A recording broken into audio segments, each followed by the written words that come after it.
It wasn't Bezos. It was one of the employees. And now, this employee wasn't even on the leadership level.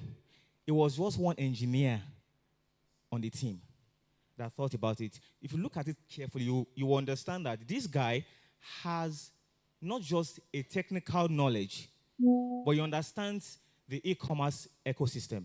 He understands the fact that the founder, of course, Bezos, is customer obsessed. So he built something and he said, okay, we can actually have something called Prime. And this guy, Bezos, saw that this is brilliant. This is awesome. And he told the leadership team that we are going to do this. So I'm trying to say something to you now that you don't have to be 100% technical to make impact. In your workplace, you can just come up with a very intuitive idea, and that will change everything in the company. Your contribution should not always be, I'm the best technical guy on the team. You can be fired at any time. That's the point. Because there is really no overall best. Do you understand what I'm saying now? And every company look out for someone that adds value, not on the technical side of things alone, but from the business perspective. They want someone who can confidently say that I've read about this industry and I know how it works, and this is the idea I'm probably proposing to you right now.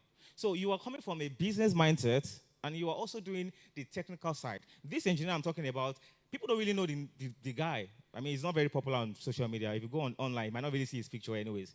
But this guy has done something incredible. And today, Amazon Prime has gone beyond just offering two-day shipping to customers, to having Prime Video, right? You guys are, I mean, how many people are on Prime Video right now, like streaming platform? Yeah, one guy came up with the idea, and it wasn't even the leadership guys. It was just one engineer. One engineer. So I would probably run through 5 E's. 5 E's that you need to consider when you're thinking about driving impact in your space, whether you are a professional, tech professional, or a business owner. 5 E's that you need to consider to drive impact in your workplace, all right? So I'll start off with 1, envision. Envision. So envision means that you are looking at a problem and you're trying to provide a solution to it. You are looking at it from the perspective of problem solving other than just the technology side of things. So envision just implies that don't allow technology to be your first move.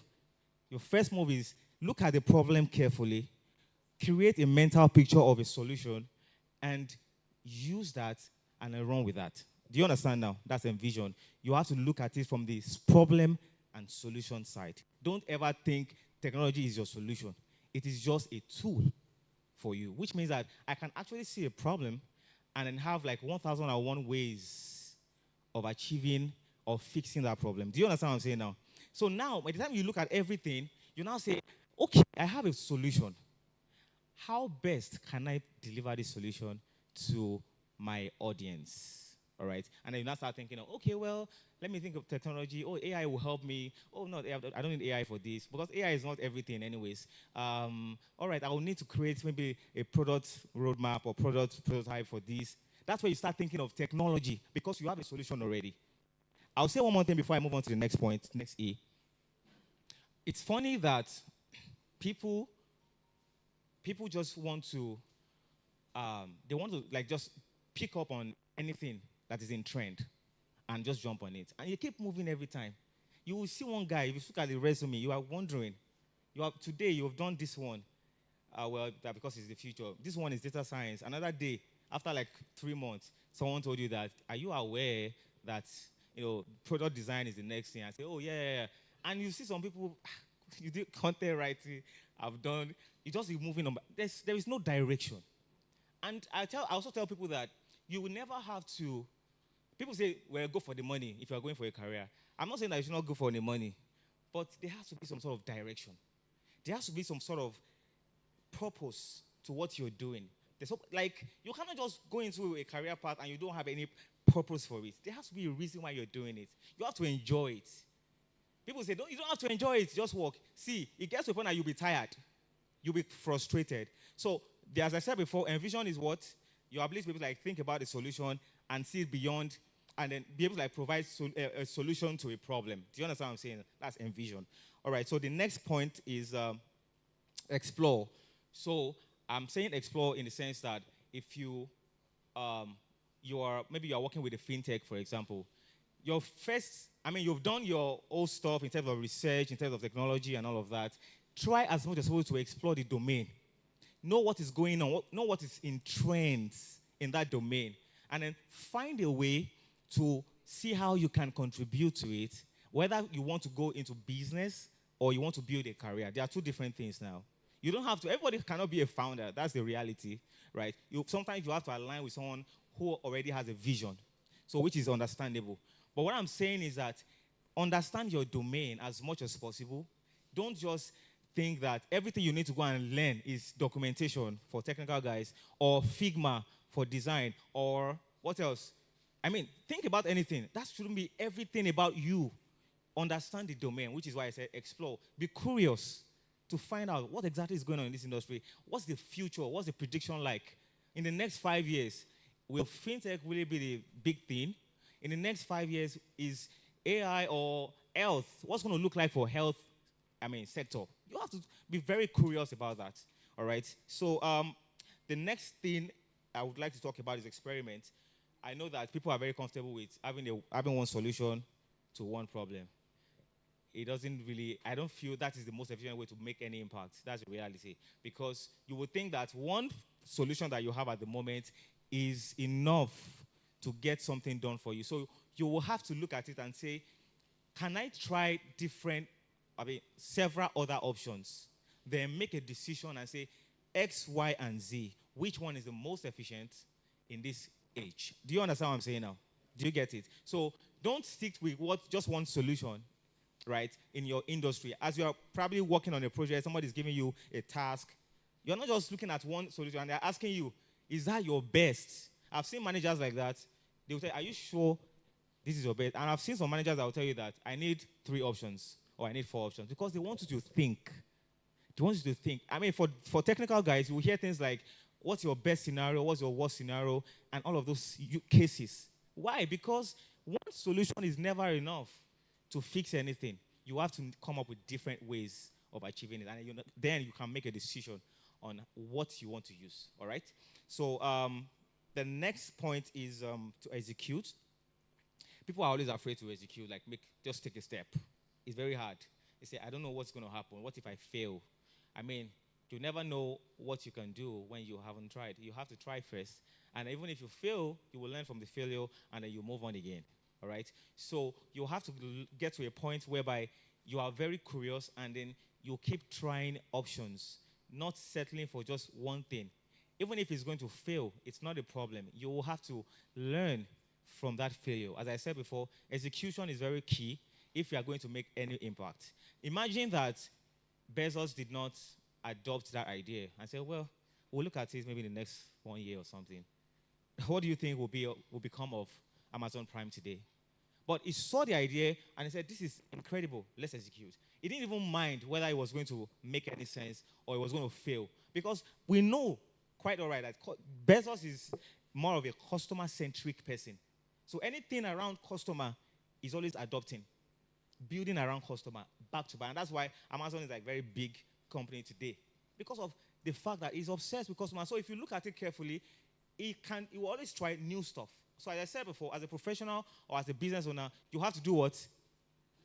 You have to do what? What's the next E? Execute. Execution, right? Remember, execution is very key. If you don't take a step, you will never know what you can do, right? So the next point I would probably love to talk about is empower. That's the last point. That's the last E. Empower. Empowerment is very key. If you don't share your knowledge with people, you never know what your capacity is, right? I see a lot of incredible guys, tech influencers and all of that, adding value in the tech ecosystem. They're sharing knowledge with people. They are providing resources. You will see some people running meetups, and it's just very nice to see things like that because that shows that you are not just about yourself. You are also concerned about the community, right? You are also passionate about helping other people, right? You cannot make impact in your room. You have to go all out, right? So everybody has to see that you are actually, you know what you're doing, you have the experience, and you're not just holding the experience to yourself. You are passionate about sharing it with the world as much as possible. Even if it doesn't make any sense at the first stage, you will try again and you keep sharing. All right. So what's the last one?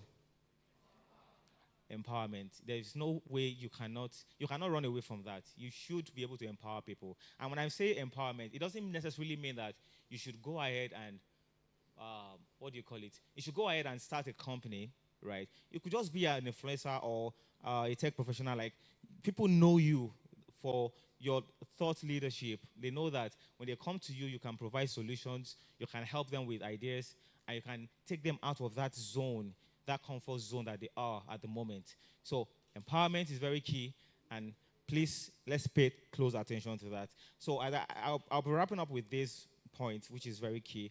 Um, so innovation is not really about technical prowess, as I said. There is a point where technology will change. So technology prowess is great, but that is not innovation. If the technology is not solving a problem, it's not innovation. So whatever thing you want to build, it doesn't necessarily have to be a very heavy and say, wow, this is incredible, it's hard to implement. No. Technology innovation is when you are able to create a balance between your prowess and the business side of things. How impactful is this technology? If it doesn't make any sense, you have not done anything. I mean, if you like, do all the work, do all the very heavy duty work, but if you have not added impact and people cannot feel it as, wow, this guy is solving my problem. I know that a lot of us here are on TikTok and other platforms. Why are you there? Because you feel that they're adding value to you. Some people, they are enjoying entertainment. Some other folks, they are enjoying educative content, right? And some folks is what? I see very funny content back to back on social media. So yeah, you're adding value as much as possible. So which is why I said that innovation is way more than just reading about what is AI, how can I start my career in AI. It's great, but we know that AI is actually adding value right now. But what's the long-term impact that it's going to have? AI has been in existence for a long time anyways. And we're going to, of course, share about that today from one of our speakers. So that will be a wrap here. And I'm going to speak about something as well. I believe that we are all, is either you are a technical professional or you are an early stage, maybe like a tech newbie, you're just trying to figure out your way around technology. And we have some other people, you want to start up a business, and that's why we have some incredible guys here that are going to be pitching, right? Because they want to build something that is impactful and is adding knowledge. So regardless of where you are right now, there is one mentality that I want us to go on with, is impact. Add value and make impact as much as possible in your field. Whether you are currently a medical doctor or you are an accountant, don't just say you want to switch into tech. There's transitioning. Transitioning is just very funny. Hold on to that domain that you know. If it's accounting that you know, hold on to it and then start researching on other skills that you need to be able to drive solutions in your space, right? So if you see any accounting tech company that they're very focused on building accounting solutions, you have an edge over someone that doesn't know anything about accounting. I heard from a friend, and she told me that um, in a company like that, like accounting related company, there were two talents, right? Of course, like trying to secure their bag, that kind of thing. And one of the things that they use to evaluate both of them is, the first question is, this A, does this person understand the domain things? Domain technical is great, right? But then does this person understand it? It seems like one person has both the technicalities or the technical prowess and the domain experience itself. And the person got the job over someone who understands everything about technology. So as I said before, hold on to that domain experience that you have, and it will be very useful in any sector that you want to go into. And have that kind of mentality that you want to not just um, give up your life I've seen people reach out to me. Please, I'm currently in the field. I want to transition. It's kind of very funny to me when I hear that. Why do you want to give up everything that you built over 7 years just because you are starting afresh to learn technology? There can be a balance between both. Do you understand what I'm saying now?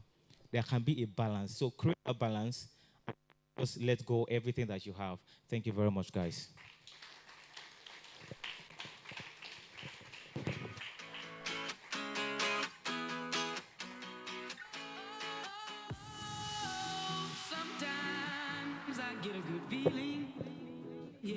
Please, another round of applause for our keynote speaker. He said so many things. And but while he was speaking, something came to mind.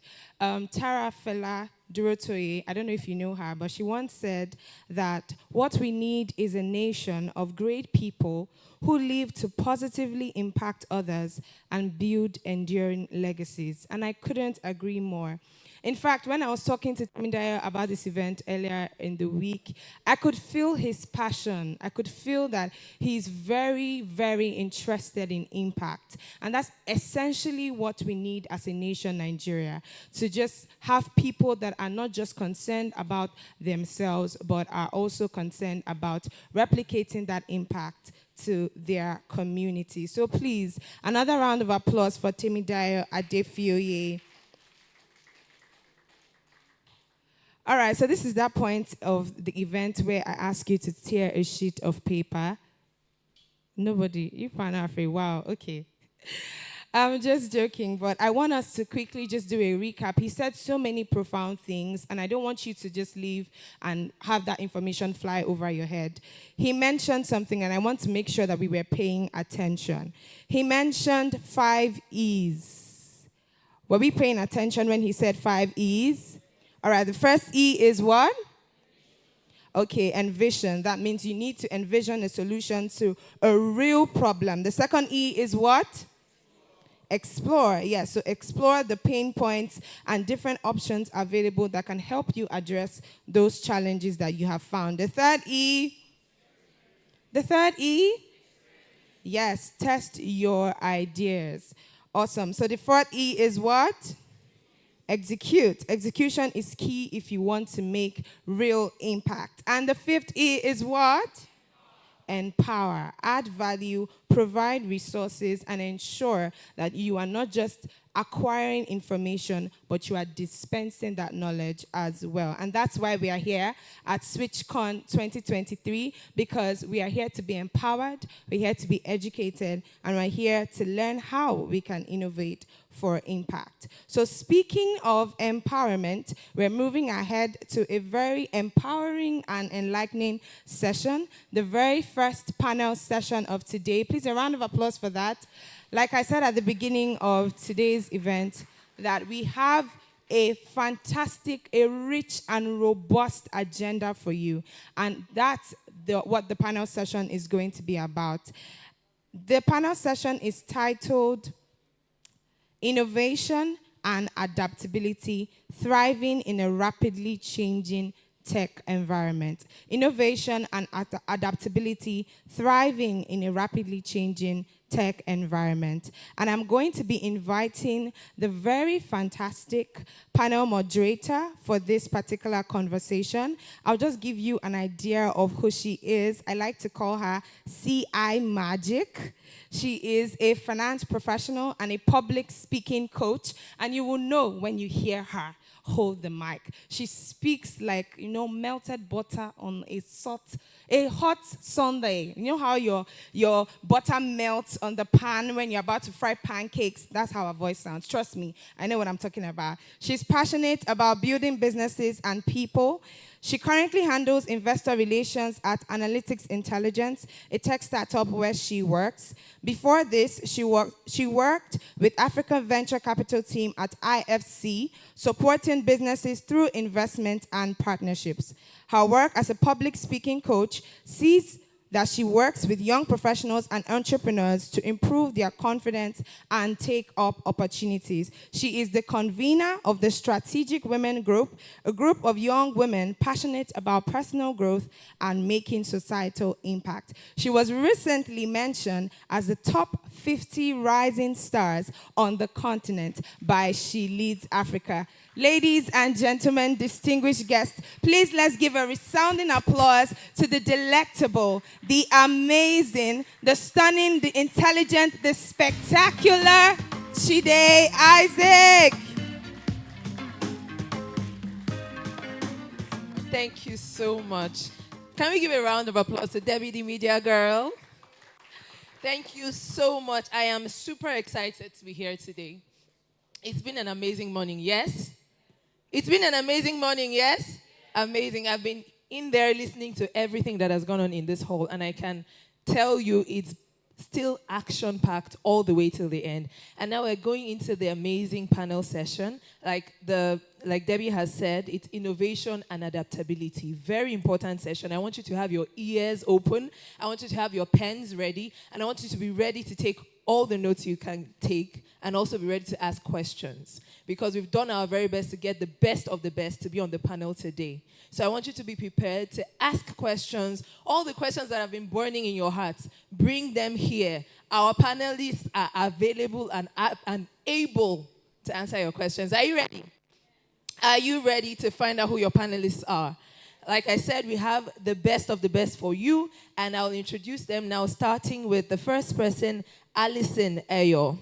Alison Eyo is a user advocate. Please let me tell you who she is as you prepare yourself to welcome her up here. Alison is a user advocate focused on delivering strategic and meaningful user experiences.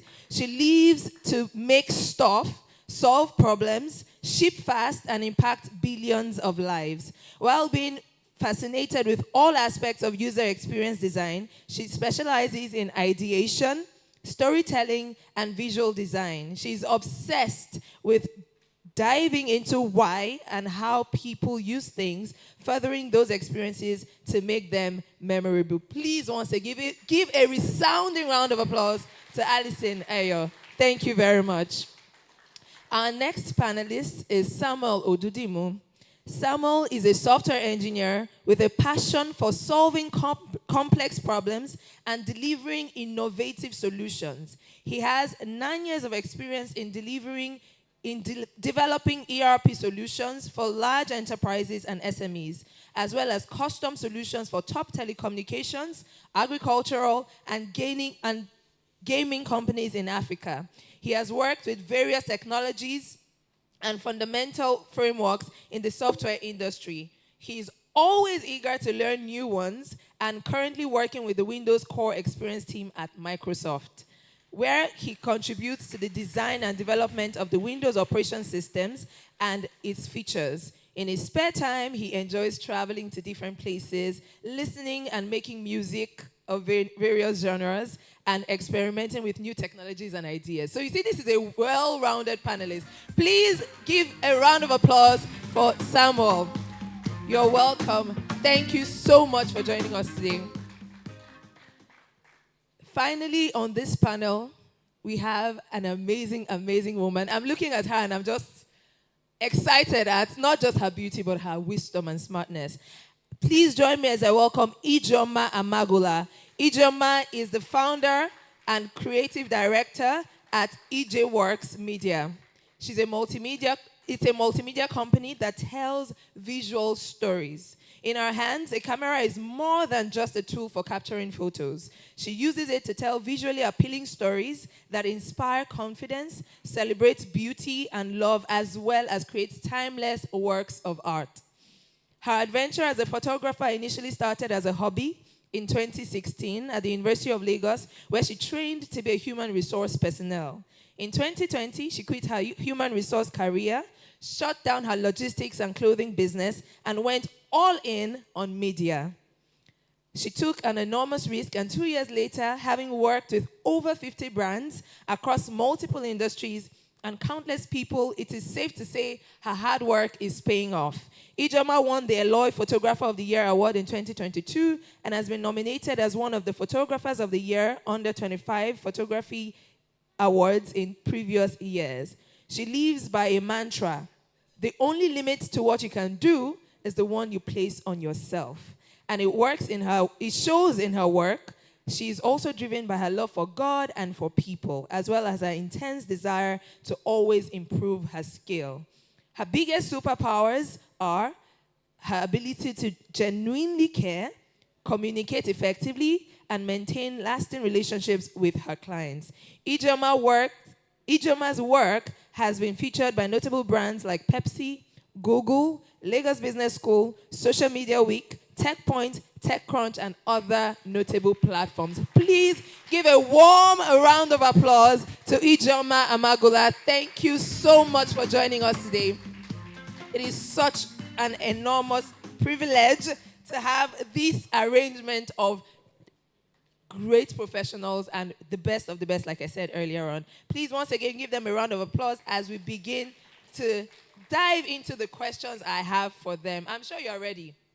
Are your pens ready? Can you wave your pens? Let me see. Or your note-taking apps. Very good. Awesome.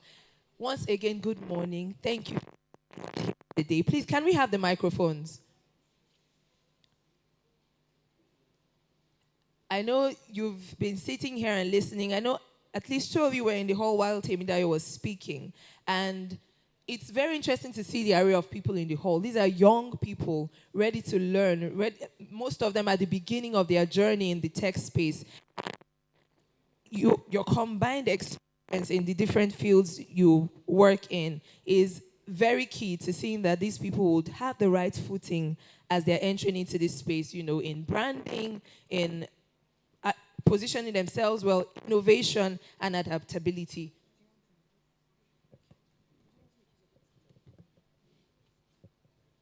Thank you very much. Okay, I will jump right into it so that we make the best use of our time, and I'm going straight into questions. So, question is, Alice. So when it comes to innovation, right, I believe having the user at the center of all you do is very important. So you have been focused on user experience for a while now. What are specific practices or processes that promote and encourage creativity and idea generation among team members, particularly in a way that keeps the user top of mind? Can you hear me? No. Hi. Hello. Thank you. Good morning, everybody, again.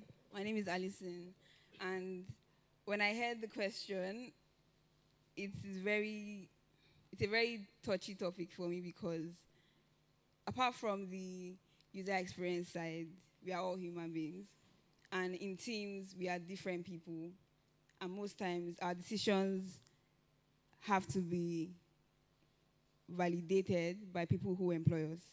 So users are important, but then your boss is also like the deciding factor anyways.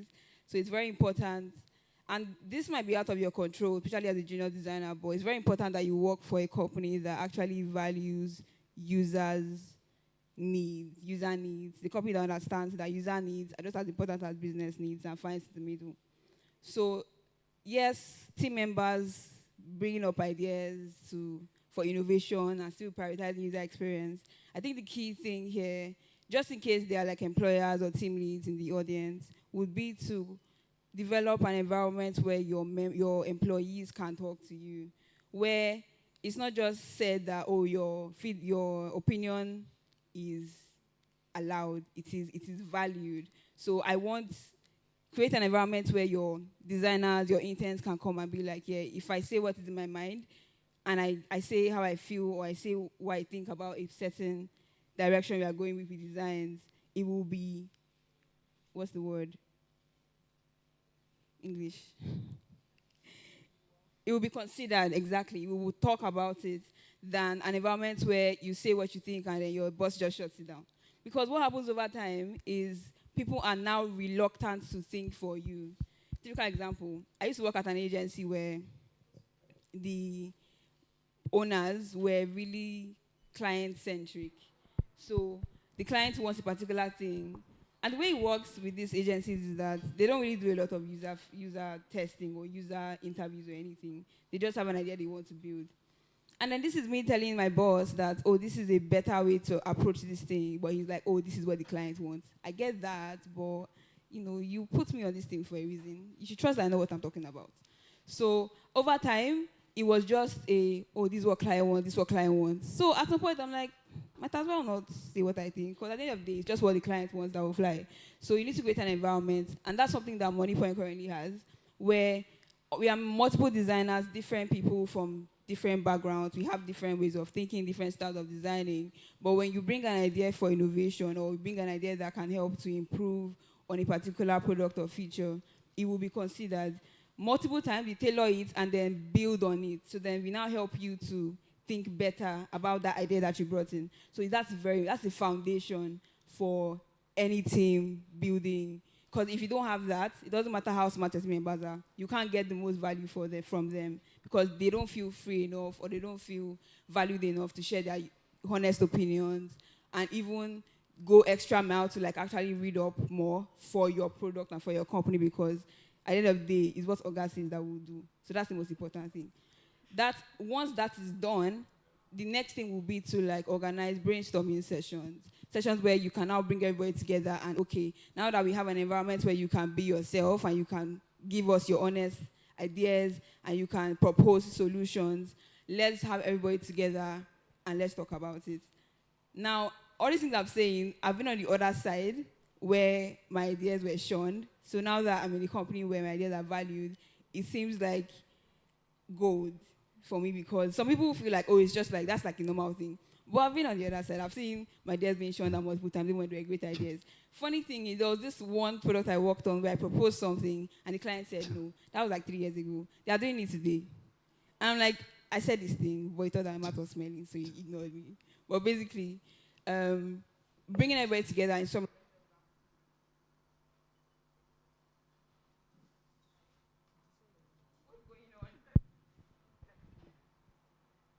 Yeah, okay, I'm so sorry. Yeah, then bringing everybody together is the secondary part of it. It could be, for remote teams, it could be over a Zoom call on a Friday. One we do where we call it town hall at MoneyPoint. We just all discuss. From multiple teams, cross-functional teams, engineering, customer support, design, we just talk about stuff that happened during the week. So yeah, my point is, once you have the first part settled, second part is like piece of cake. You can try to have a physical event, have everybody meet up and just talk about, something. Probably explain before the meeting that this is the purpose of this meeting, so everybody is prepared and we all have all of our ideas, and then we just all deliberate on it and think more and do all those meetings, collaboration in person. But yeah, I feel the most important thing is the first part, where you need to create an environment for your employees to give their honest feedback. Yeah. Thank you so much. That's very helpful. Can we please give her a round of applause? Now, please, can you still have the mic? So while you were speaking, a follow-up question popped in my head. I talked about encouraging innovation and idea generation within the team, keeping the customer at the center, top of mind. But while you were speaking, it begged the question, where do you find the balance between what the client wants and what the expert thinks is best? Let's be very honest. There are people here who would go into their organization and think, oh no, I am the expert here, or I have done this thing for a while. This is what the customer should have.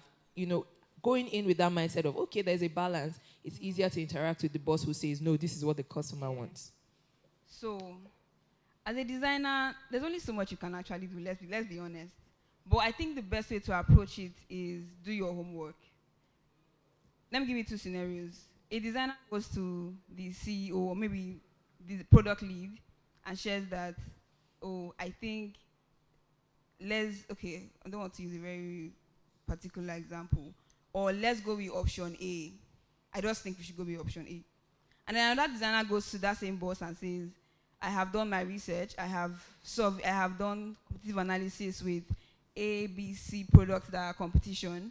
This is what they had before, this is what they have now. This is how the now solution has improved their numbers, and this is why I feel we should adopt it. Who do you think the boss will listen to? Of course, the second. The one that's done their homework. That's actually the most you can do. You cannot do more than that. But make sure that you've done your job and you have a convincing argument. I did a project for a client one time, and it was the kind of project that they're just adding features, adding features, adding features. And the navigation that I designed was no longer accommodating the number of features added. And I proposed a new navigation. My head of product turned me down. I said it again. He still said, no, he doesn't think it's a good idea. Let's just keep stacking stuff on the homepage. I'm like, okay. And we kept stacking. And then what I did was I did a survey on Twitter, and I got users' feedback, because that company is really fast-paced. We don't have time for interviews and testing. I got honest feedback. It was challenging because the product is the Kenyan market product, so I couldn't really get like my friends to test it because it doesn't work in Nigeria. So I actually had contacted people on Twitter and LinkedIn from Kenya. I got their honest feedback. I got a detailed report. I had 2 interviews where I recorded them, and I sent them, not to the head of product, to the CEO. The CEO with my proposed solution, and I attached screenshots of products that are using the solution that I'm proposing, and why this solution will take us, even if you want to have 100 million features to that product, it is still scalable. And it did not take 2 minutes. We got a yes. Maybe you would have said no, but I did my possible best. So that's the most important thing. Sometimes it feels like, oh, this person is very difficult. He might never listen to me. Okay, but what if he listens to you? So put in a convincing argument. Do a presentation if you need to. Funny thing, you might feel like it's a waste of time. If he does not accept it, put it on your case study and on your portfolio, and you can use it to apply to another company just to show how you think and how your problem-solving, process is like. So there's not like a waste of time when it comes to designing products. Thank you. I think that's super helpful, super helpful. Rather than just whining and keep going back and forth, create something that can be seen, evidence. When there's evidence, too much explanation won't be needed. Thank you so much for that. Samuel, I'm coming quickly to you now. I know in the tech space, one phrase that we hear a lot is deploy quickly. And we have talked about innovation, right? I want you to speak to us about some strategies for staying agile and adaptable in a rapidly changing space like tech. Every day there's something new. So how can we identify like emerging trends and get on it early and apply that to our products? Yeah, thank you very much. Once again, my name is Samuel Hoddim, and I'm a software engineer at Microsoft. And I'm the only guy on suit apart from Temidayo. Yeah. I actually did not get the memo. I hope my fellow, engineer feel like feel like I'm not disappointing them because I'm supposed to be on audio or something. Yeah. All right. So speaking of deploying quickly, and then speaking of agility and adaptability, for everyone who has been a part of a startup or whether it's big tech, agile is one of those, buzzwords that, we use a lot, right? Let's be agile. But it's one of those things that are very difficult to sort of like keep up with, right? The pain of agility in an okay. Yeah, the pain of agility in an engineering team. Yeah, I believe it goes beyond, just talking about it, right? And for any tech organization, whether it's a startup or, it's big tech, right? You just have to be prepared, right? So there is a place of, preparedness, right? And there is also the place of reacting to the market, right? Because you almost cannot avoid that, right? So to answer the question, my perspective are in like, 2 different areas. There is the place of culture, engineering culture, right? And there is the place of engineering excellence itself, right? So because I'm an engineer, I'll start with, engineering excellence, right? So it's one thing.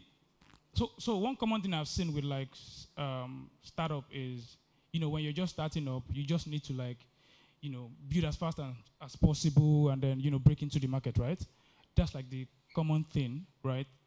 But now staying in the market, adapting to changes in the market, right, is a strong function of engineering excellence, right?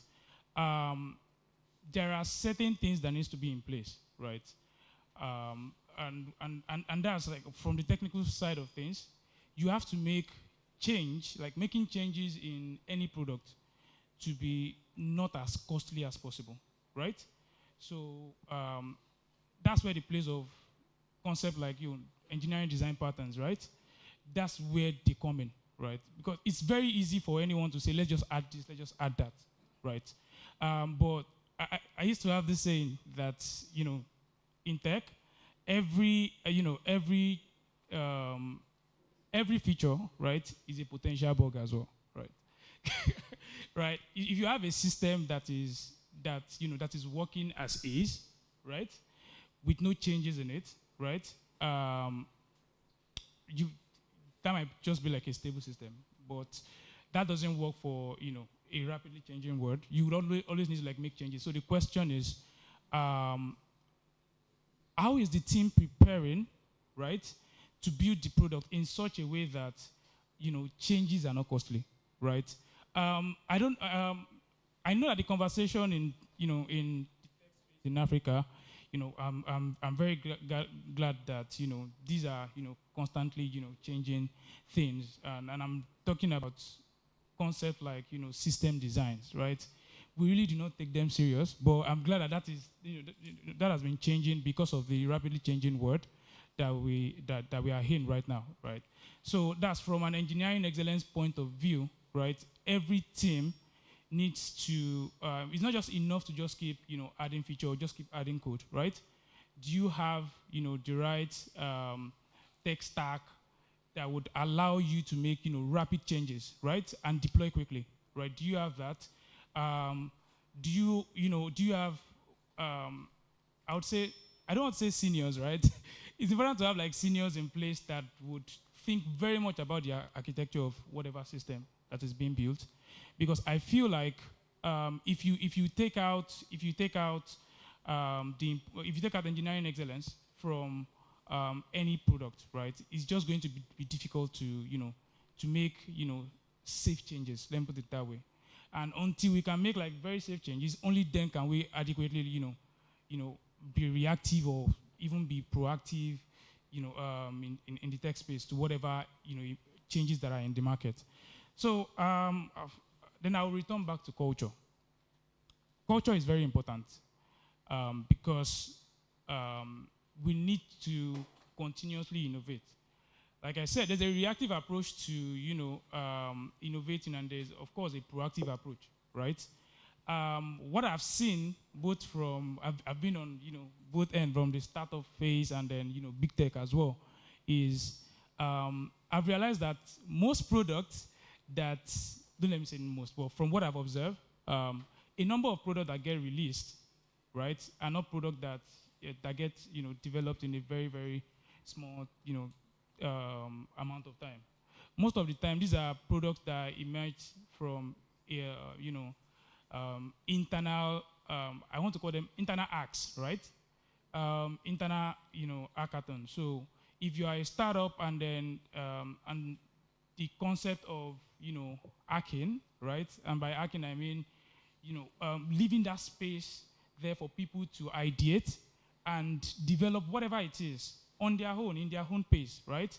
Not just, oh, we're giving you this to develop, right? You are actually allowing people to look at, you set up a team, right? Based on whatever is happening in the outside world.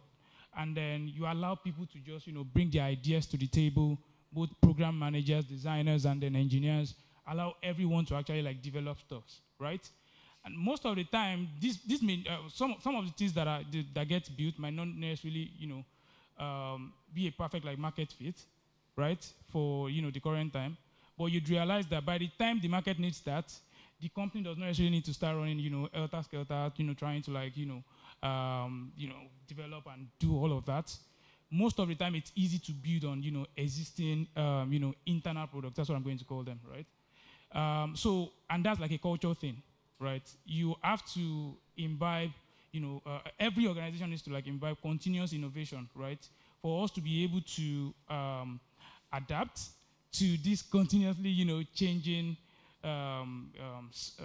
tech space and all. So, Thank you so much. That's so insightful. Can we give him a round of applause, please?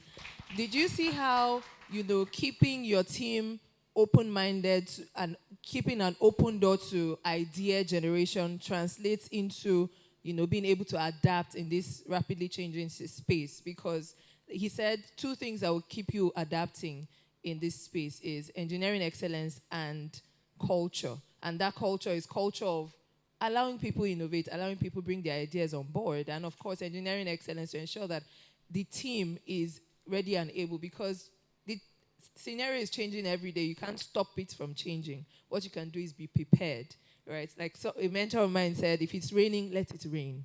All you can do is be prepared for the rain, right? Thank you so much for that. Ijoma, now to you. You see, it's flowing, it's progressive, right? So we know one thing that startups are advised to do a lot is to collaborate, right? External collaborations. You're a branding specialist. You've worked with several brands across several industries. Now, in your experience, how can startups leverage external partnerships such as collaborations with other startups, academia, or industry experts to drive innovation while retaining their own brand identity? Good morning, everybody. Morning. Okay, my name is Ijoma. So I'm going to speak about this from 3 different points. So firstly, before a collaboration, during a collaboration, and then after a collaboration. So before a collaboration, what do you need? You need to know who you are. You need to have a brand identity. You need to know your values, your mission. And I know a lot of time, this thing is usually overflogged, but if you don't know who you are, you necessarily can't collaborate with anybody because there's honestly nothing you're bringing to the table. So you need to know your brand identity, know what you want to achieve, know what exactly you're doing. That's before a collaboration. During a collaboration, you need to know what you want to achieve. Am I just going to be collaborating with these people just because of they're the next big thing, right? And I'm going to give examples. I work with EJ Works, and we have a lot of collaborations with startup. And to be honest, one of my major fears when we're having a collaboration is I'm hoping that this startup is not going to fold up. It is very, it's one thing that I always pray about, like, oh, I need to know exactly what they're doing so that, because collaboration, it's more like a mirror to one another, to another startup. Because if I collaborate with you means I trust you. It means you have integrity. So it's more like a mirror to one another. So during a collaboration, what do you plan to achieve in that collaboration? Like I mentioned before, you can't just collaborate with anybody just because of they did a Twitter trend or they are the next big thing. So you need to know that. After a collaboration, you want to measure, you want to have your KPIs, you want to know, oh, what did I achieve in this collaboration? Was it just, oh, I just did a collaboration because of everybody says do a collaboration kind of thing? So you need to know, oh, these are the things you need to do before, after, and during a collaboration. Yeah, thank you. Thank you so much, Ijoma. That was so succinctly put. Can you please give her a round of applause for that very clear answer? So when you are collaborating, it's not just because they've said we should collaborate or because these guys are popular and, oh my God, they accepted to collaborate with me.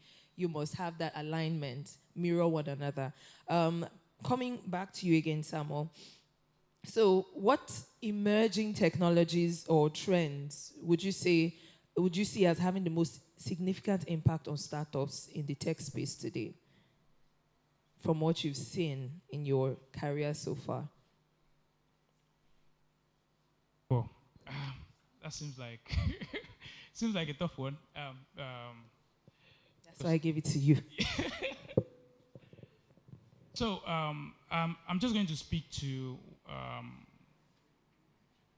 what I think is happening today, and what I think a lot of startups, especially in Africa, right,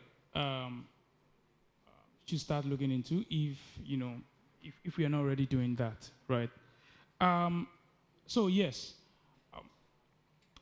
I want to start with how technology has continuously evolved, right? Before I set the foundation for my for what I actually want to mention for my point, right? Um, so the way technology has evolved, right? If we've been paying attention, right? Human computer interaction, right? Has continuously evolved, um, and we are at that point where so first of all, there's been certain limitation, set by um, human-computer interaction that that we've all been used to, right?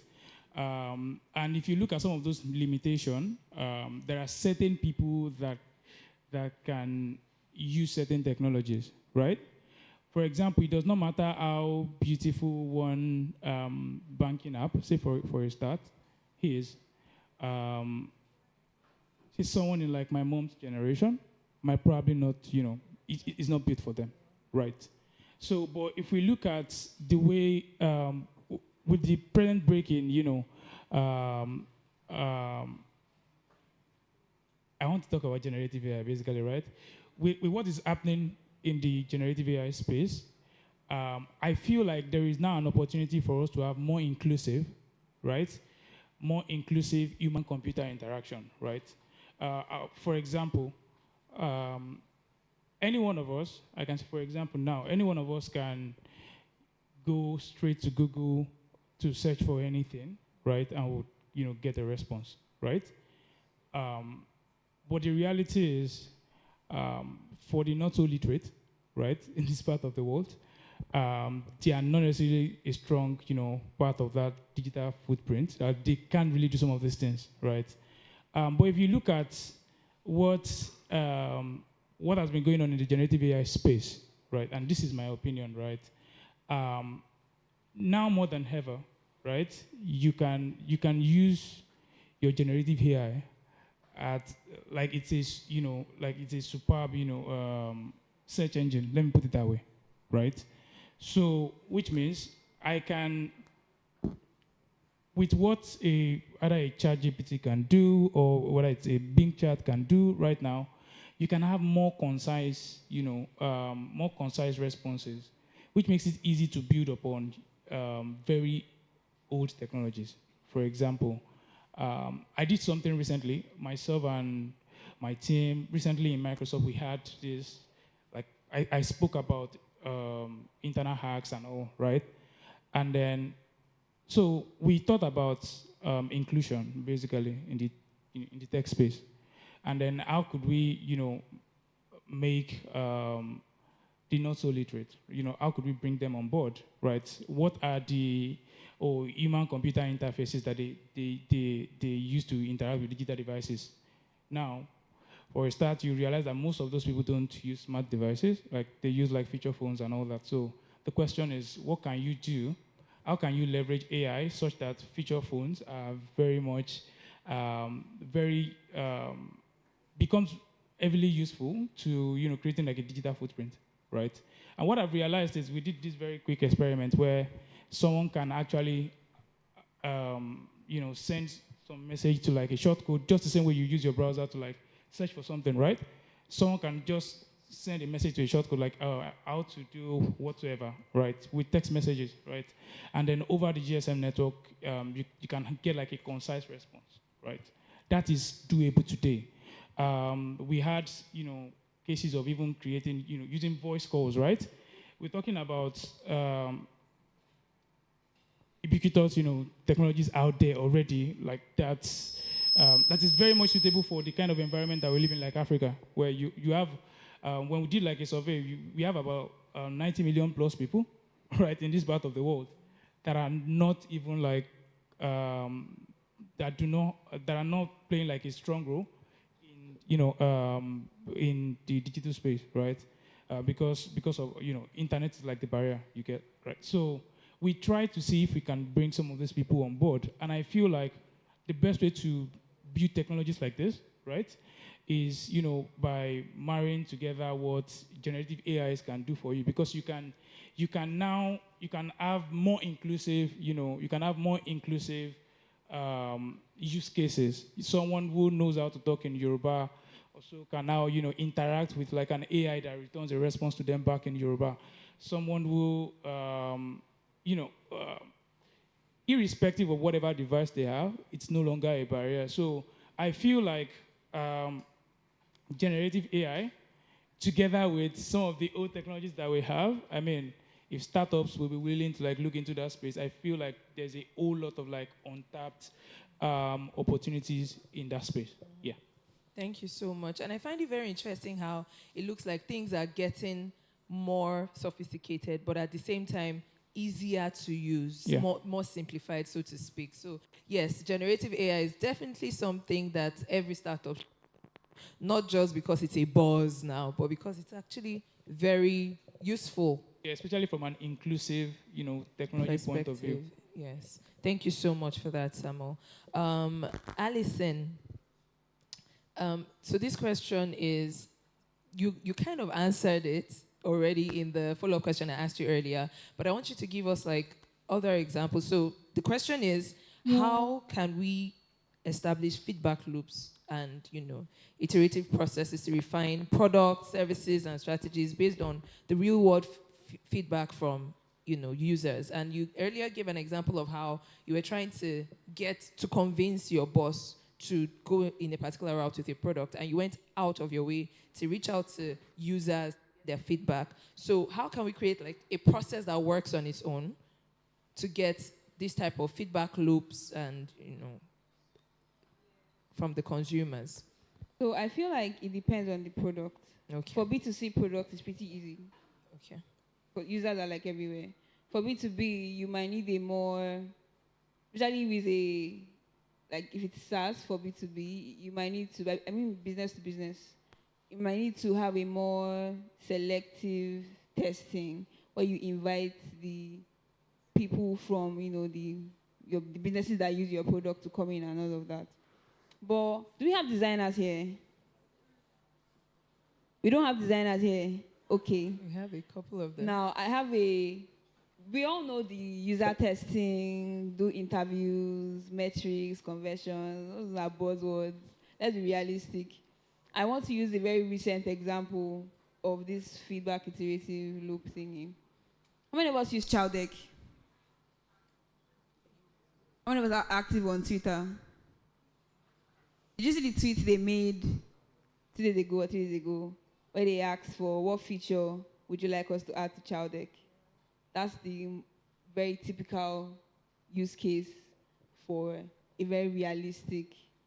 It was just a tweet. Maybe it was the social media manager just came up with it.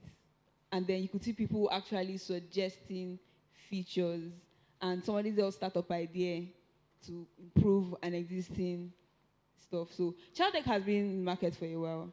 And when it came out initially, a major issue that I had was I want to order from 2 different restaurants at the same time. These people don't have the chicken that I want. I only want rice from here and I want chicken from here. But I have to wait for the rice to come before I order the chicken. And, that's bad UX. But I don't know when they made the update, but after seeing that tweet, I went to use Chowdeck and it was there. And then I went through the quote tweets on that tweet they made, and I could see people suggesting things like, I want to be able to order for my friend and pay for them. You know how Uber has, you can select different riders on Uber. That's for Chowdeck. And then another feature they had was, so if I'm at home, I use my home address. When I go to the office, I might forget to change the address to my office address. But they kind of know that where you are and where you are put is not the same. There's a warning model that says you are far from from the location that you put here. Like confirming, are you sure that this is where you want to send the food? Before now, it was not there, and it was an issue because the guy went to VI. I'm like, yeah, I'm not in VI, please. Can you come back to the mainland? So these little things are things that other startups need to take into consideration. Your users are on the internet. Go to the internet and ask them what's going on. If you check, I feel like customer support channels are one very important source that many businesses don't pay attention to. If you check the DMs, yes, there are some DMs that don't even make sense, but in all of those dirt, there's gold.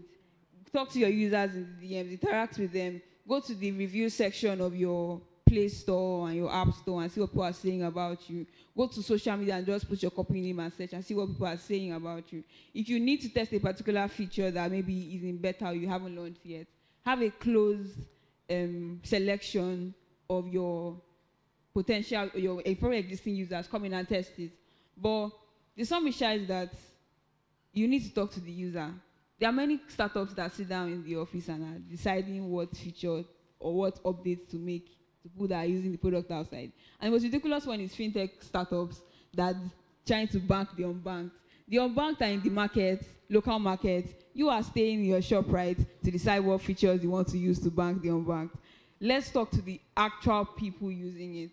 So, customer support channels. If your customer support channel is a WhatsApp, you have a small business, you own WhatsApp. After a transaction, maybe check in with your customer 2-3 days after.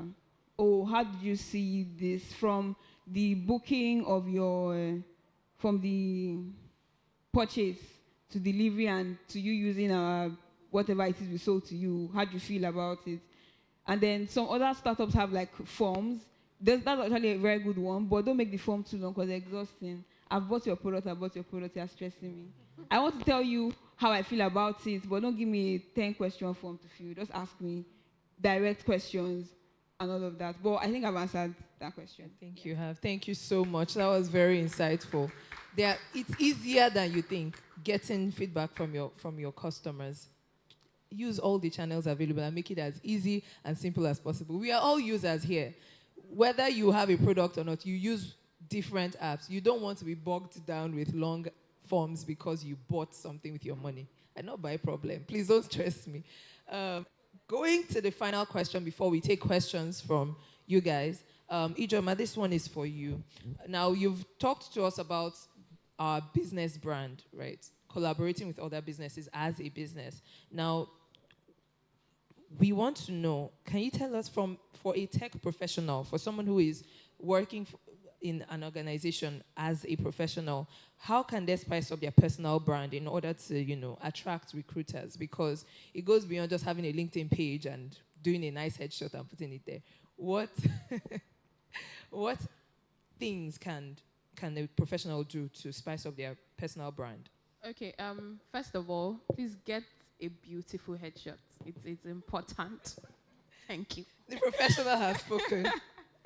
Okay, so firstly, I'll always say know your onions, right? You need to know what you're actually saying and what you're actually doing.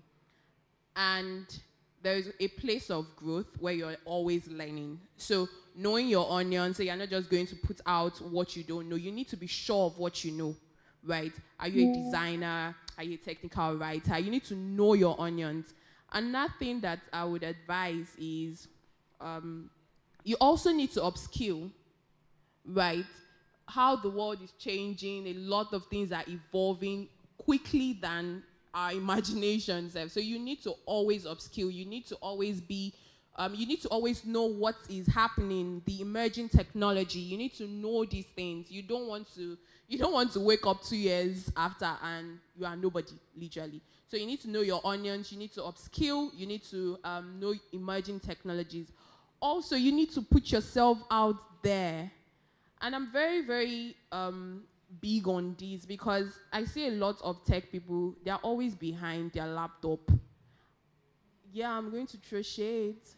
They are always behind. And I'm not going to know what you do because I don't work in your company.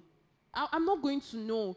There is a particular platform, Twitter, and I feel like it's the best platform for tech people because you can say what you do. You can jump into conversations. You can be a thought leader in what you do.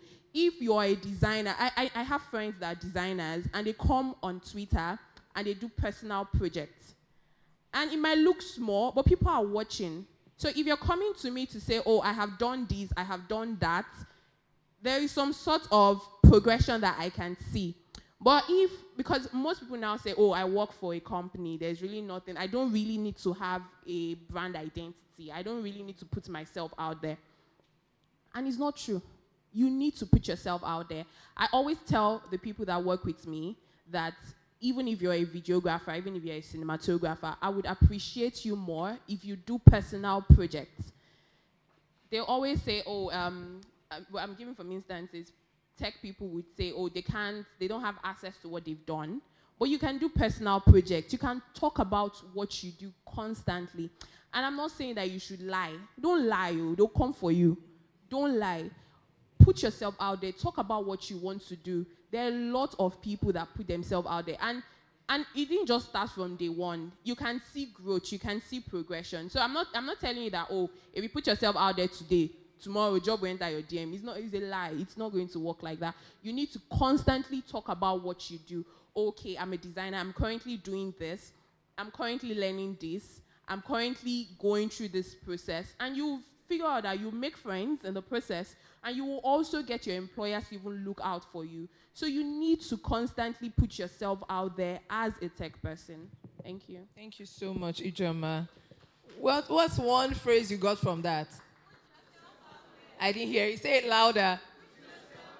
Thank you so much. And I personally say this. I think Twitter in particular that she mentioned is made for 3 particular groups of people. I will not mention the other 2 groups. But the one group, and which I think is the number 1 group that benefits the most from Twitter, is tech people.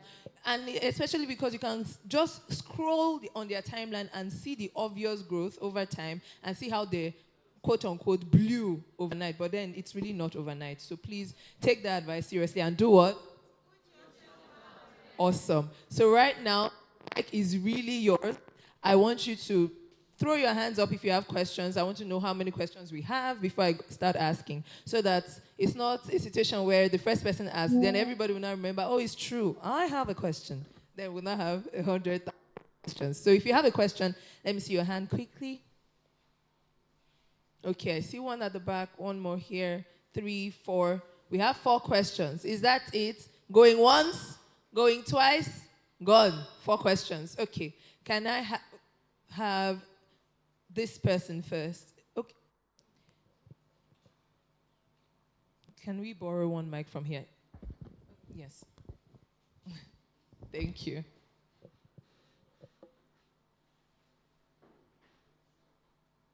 Yeah, good afternoon, everyone.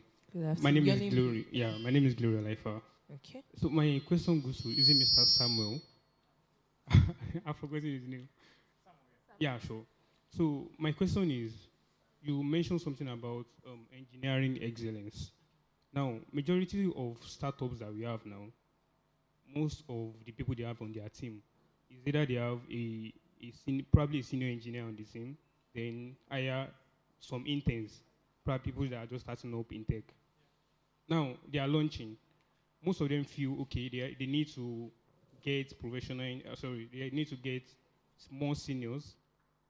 Now, the main purpose of them getting interns before is to reduce cost of probably salary, or like getting like a lot of people paid, a lot of senior paid. Now, is it advisable for them to lay off those interns on that purpose, or it's okay to go on with them because you emphasize on what the engineering excellence, because it's important to stay relevant in the market.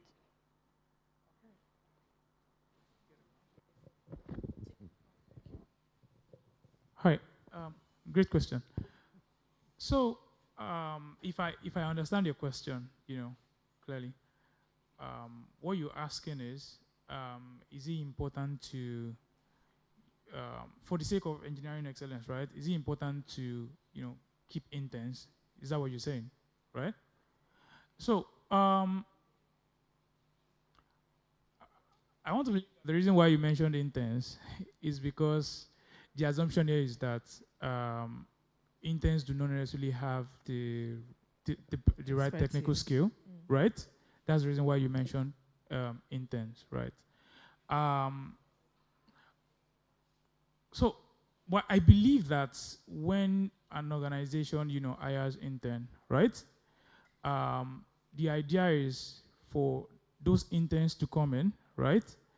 and then learn from whatever it is that is going on within the organization. So this still puts a lot of responsibility, back on the organization to have the best, engineering culture, right? So if you have seniors who have already, done, put the right architecture in place, right? Um, they've already made, the hard decisions, right? They've put in the best framework, put in the right architecture and all, right? And the next thing is to give interns, instruction and give them resources, basically, right? And have someone guide them as to, how to, get things done and all. I feel like, I don't want to say that, I know I've been in spaces where you find interns having to do like research work, right? They're having to do research work, go out there, look for the best, tech stack. Someone just come in and that should be, getting tutelage, right? Or you are now giving them, the responsibility of having to do things that, senior engineers should do. Let the right people do the right things, right? And you would see that the interns would learn faster, right? The interns would learn faster, and then they will be able to contribute to the collective, goal of the organization. Yeah, that's what I think. Does that answer your question? Awesome. Okay, very great. Let the right people do the right things. Very, very clear answer. We had two people at the back here. Okay. Okay, my name is Jonathan, and my question is about the user research part. So, for instance, you are in a firm and you want to like contribute or maybe change a few things in a company or bring up a new idea, but you want to like do this to things that has stayed with the company for so long. Let me say a slogan or a logo, but you know that it doesn't just fit anymore. So, for example, if you are the designer of the firm, you just create amazing graphics, but immediately you just put the logo into the design. It just like messes everything up. Like you are seeing like 4 colors inside one line, just like. But as a designer, you are trying to like tell the MD or tell the managers that okay, this logo is dragging us back because it's as though the logo was designed in 2004, 1990 something. So do you think it's worth the try to bring it up to the MD, or you just think stuff like that are static and they do not change because they have created an image in the user's mind already? Yeah.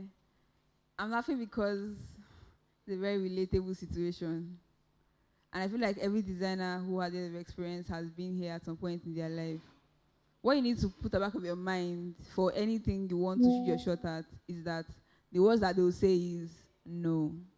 They cannot do more than that. That's the worst that can happen. No has not killed anybody. So your question is it worth the shot? I don't think there's any disadvantage to that. Because, so let me tell you what I think you should do. Do a proper redesign. Look at what they have now.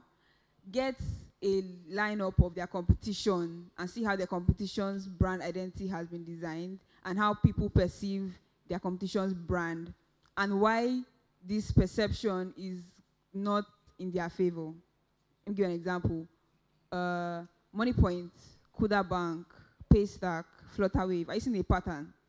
You're seeing how these logos are designed, how these brands have, how people perceive these brands in their head, and then you are coming to be their competitor with your 1994 logo and multicolor, this thing that is not scalable. Do put all these top competitors in lineup and show how the brand perception will help them, is helping them with conversion, and why this your company might not be able to compete with them because of this thing. Then do a redesign and show how this redesign can help. Maybe they'll say no, but you now have one properly done case study in your portfolio for your next job. So it's their loss. For you, there's no disadvantage. You put it on Twitter, put it on LinkedIn, another company will understand your value and hire you and pay you more than they are paying you in that 1994 logo company. So, just do it. But I think you need to do it properly. That's the most important thing. That you do, even if it will take you months, do proper research, do proper quality work that people will see and know that this guy puts time and a lot of effort into this. So, yeah. Thank you very much. So, go ahead. Give her a round of applause if you want to. Thank you. Thank you very much. I hope that's clear. Awesome. One last question. The other person was at the back also. Yes. Thank you so much. My name is Dominion, and I want to ask a question around testing and innovating, also focusing on risks, innovating with risk. So it just reminds me of, there was a time, some time ago, I did an internship in a company, and they were moving their products from on-site to dedicated servers. So there was this application that we interns were told to do, and we did it. I was in charge of deploying, but here was where the issue was. So I thought that of course, we needed to update the database and everything, full blown. Like we could easily, like it wasn't something that was going to cost money. But I could see that if it was live servers, like things like a company that has thousands of users on that place, that would have cost a lot of money. So I'd like to ask, how can we innovate and test bearing business risks in mind? What are the processes and tools, methods that engineers can put into place? Yeah. Yeah, okay. Great question. So, the issue you had was because environments were not well isolated, right? So if you want to avoid, so let me put it this way. If you have a product, right, and you want to ensure that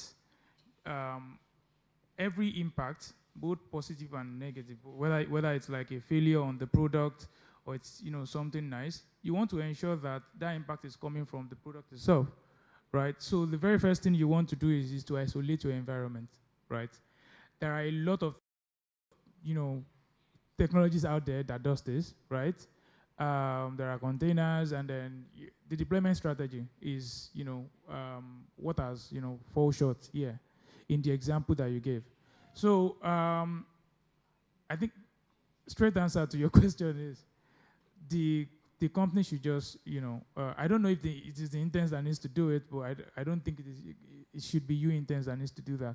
But the most important thing is every environment should be well isolated, basically, right?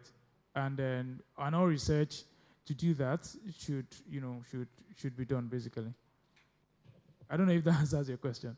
Is that okay? It says yes, it answers. So every environment should be isolated, even though I don't fully understand what that means. Thank you so much, Samuel. Can we give our panelists a huge round of applause? Was this a very insightful panel? So I want you to say together, thank you, Alison. Say thank you, Samuel. Say thank you, Ijoma.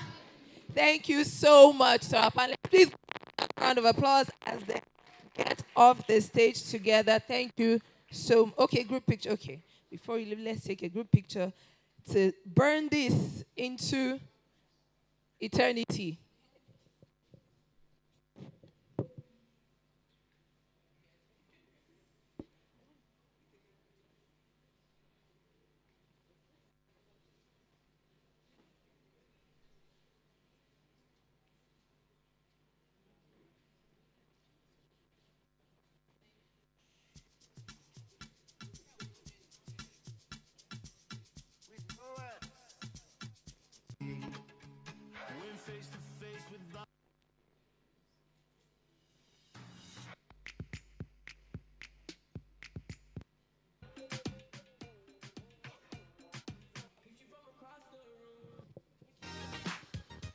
Thank you so much to our amazing panelists and the delectable panel moderator, Chide Isaac. Please, another round of applause as they exit the stage.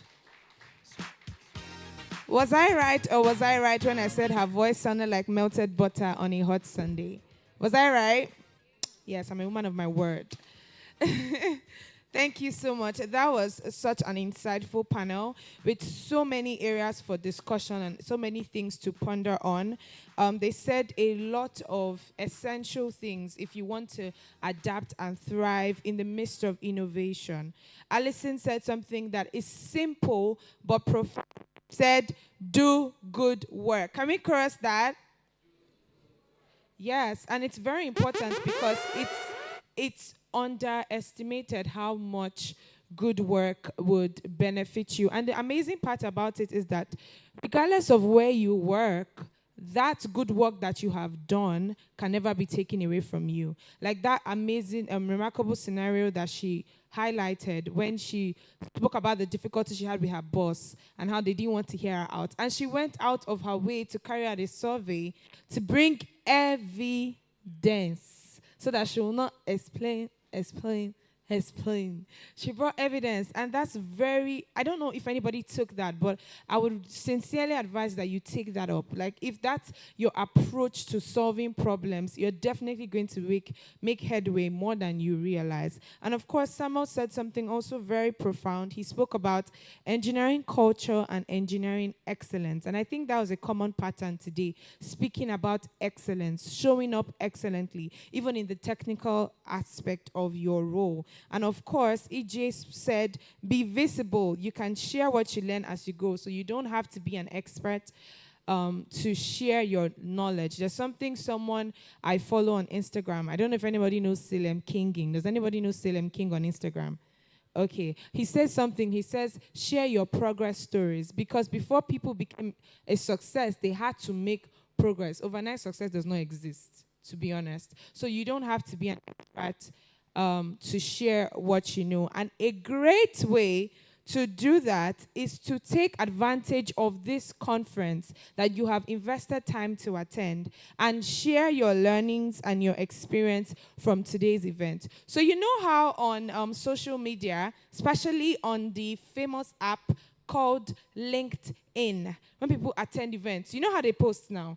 They will snap near the banner like this. You fold your arms. If this, I'm giving you guys free to fold your arms and you now say, I was excited and delighted to attend one of the largest, how do they say it? One of the largest gatherings of students in the tech space. And I learned, you now outline, I learned this, I learned that, I learned that.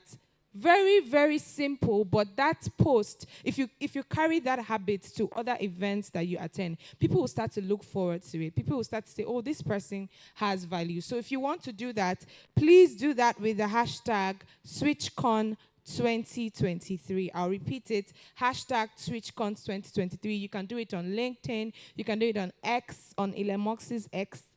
And you can do it on Instagram at SwitchCon. Tag us at SwitchCon.io and use the hashtag TheIgnition23, TheIgnition23, hashtag Innovate for Impact. So there are a couple of hashtags. I'll go over them one more time. Hashtag SwitchCon 2023. Post what you're learning. Post what you're experiencing here on all the social media platforms. Tag us. Use the second hashtag, TheIgnition23. Make sure, you never know, maybe the person with the highest post will get a gift from Debbie the Media Girl. So please don't miss that opportunity, okay? All right, awesome. All right, so just before we head into the next session, I want to give a very huge shout out to our mentors that have taken our time to be here. Your presence is indeed invaluable. We are very grateful that you came here today, that you graced us with your presence. I'll be giving them a very quick shout out. Please, a shout out to Oluwatosin Adimola. She's a product manager. Please, a round of applause for her. Thank you so much for coming. We recognize you. Emmanuel Michael is a product designer as well, one of our mentors. Please, let's make that applause louder. Let's celebrate them for real. It's not easy. Thank you so much. Uche Azubuko, he's a software engineer. He's one of our mentors here at SwitchCon. Please, let's make that applause louder. Let's clap like we are tech bros and tech sissies and we are taking over the world. And of course, Joke Akintara, a product manager as well. I'll be calling our mentors as they come, but I just wanted to recognize those that are present so far. Okay, so we're moving ahead to another empowering and enlightening session where we will learn about the possibilities of a smarter future with the latest tech trend, artificial intelligence, and machine learning. This session is titled AI in the Digital Age, Empowering Innovation and Creativity. AI in the digital age, empowering innovation and creativity. And to lead us in this session is an expert in this conversation.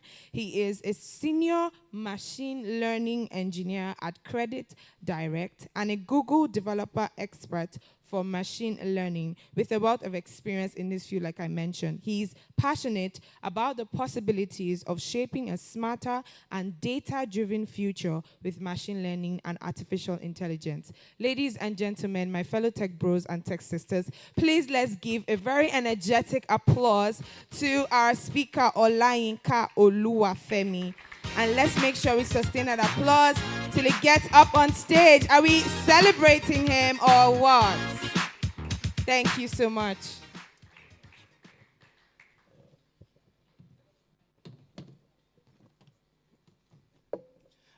Oh, wow. Hi, everyone. Super excited to be here. My name is Olayinka Peter Olufemi. While I wait for my slides to come up. Okay. But can you guys see kind of the chairs? Do you want to like move it? Can everyone see the downside of the? Okay, I can help as well.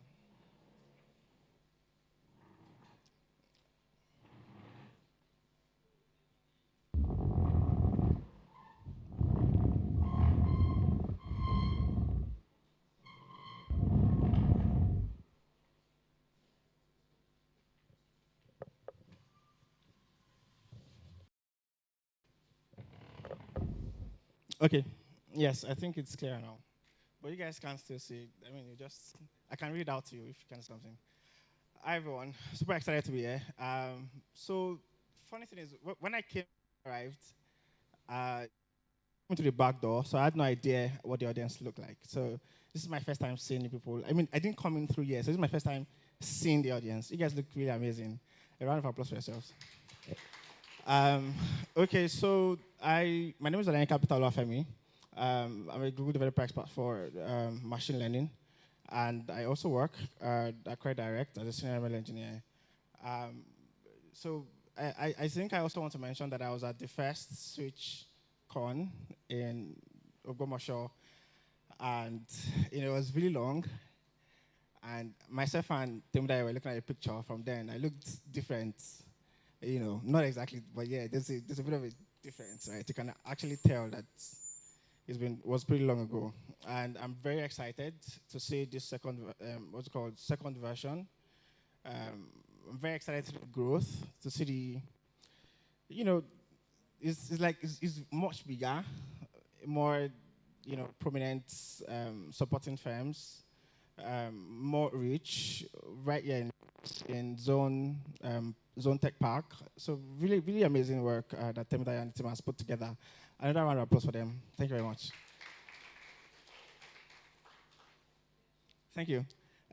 So yes, I'm a Google developer expert, senior ML at Credit Direct. I really like TensorFlow as my favorite go-to machine learning framework for doing anything. Right. So a number of machine learning engineers or data scientists or AI engineers or even software engineers will typically argue that when you want to do anything, ideally for the most basic data science stuff, you want to use maybe scikit-learn, right? And then when it comes to deep learning, like more complex, ML stuff, you can now start introducing TensorFlow and PyTorch, right? But I throw in a different argument that you can do anything with TensorFlow. Actually, you can spin up a small neural network in Keras that does anything, right? So I really like TensorFlow. I really like Anime a lot, and I like to eat peanut butter alone without anything. Don't judge me. Thank you. And then my website is coffeebutter.com, right? I write technical blogs, right? But it's been very long since I wrote something there. I think in January or February this year. Next slide. Okay, so today I'm excited. I'm honored to talk to you guys about AI in the digital age, empowering innovation and creativity. And I know that a number of the amazing people that were on the last session had talked a lot about innovation, talked about how you can step into just do creative stuff, right? Build stuff do amazing stuff. There was also mention about AI, the benefits, the tools, the opportunities, and so on and so forth. But and so I'll not try to beat around bush too much. I'll just go straight to what I think is important for this particular presentation. Next slide. Thank you. Right. So, what is the impact of AI across several different sectors that we've seen? Sectors that we already know that we are conversant with. All right. So, the impacts, and I've tried to outline, three important sectors in finance, health, and technology. Next slide. And then in finance, we see that in a number of the financial apps that we use, the KYC process is seamless these days. You do facial verification, video, they say you should smile very well, show me your teeth, all that stuff. It has heavily reduced, and this is very profound, right? Some of us have grown so much so that we've not noticed the change. And this change is very profound because of the fact that we've grown as fast as tech.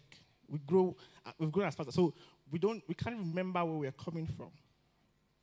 If you wanted to open a bank account, some 10 years ago, it was terrible. But right now, you just open up your Kuda app or your Pampi or OP, bro, and your phone number, right? And they just do your face. And some of these things, before they'd ask you to bring your birth certificates, your whatnot, ID card, NEPA bill, right? So terrible. I'm serious, right? And the fact that technology has come in to make this entire process much easier, faster, and even not just easier for us users, right? Easier for even the institutions, the financial institutions themselves. Easier for the banks, right? It's easier for them. They are copywriting, their documentation, all that stuff. It's even easier for them. So for every single human being, AI is actually making a positive, impact. Fraud detection, risk assessment, market analysis, personalized financial advice. Then on the health sector, medical imaging, AI is already helping to identify, very, very typically difficult to identify ailments in people with computer vision. Predictive analysis in medicine, drug discovery, personalized treatment plans. And then in technology, we know this already, self-driving cars, natural language processing, like large language models. That's where generative AI comes in. Or the part of generative AI that has to do with language and text, right, is natural language processing. It's birthed from natural language processing. Then image recognition, and so many more. Next slide. Significant transformative contributions that AI has had over the years, right? I've also tried to, I've tried to bring out for, identifiable areas, right, that we can relate to. That AI has made a significant transformative contribution to. So in economic growth, it is predicted that AI is going to bring 15.7 trillion to the world's economic, GDP by 2030, and that's a really significant amount of money, right? Then in terms of manufacturing, there's been over the past few years 20% reduction in unplanned downtime and 10 to 20% improved throughput. Job creation. And I know that there's a general fear, right, that AI is going to take my job away and all that stuff, right? But nonetheless, there's going to be, instead of taking people's jobs away, there's going to be a bit of a diversion, right? So there'll be smarter jobs, there'll be, new jobs that AI is going to create for people, right? So there'll be new jobs, certainly.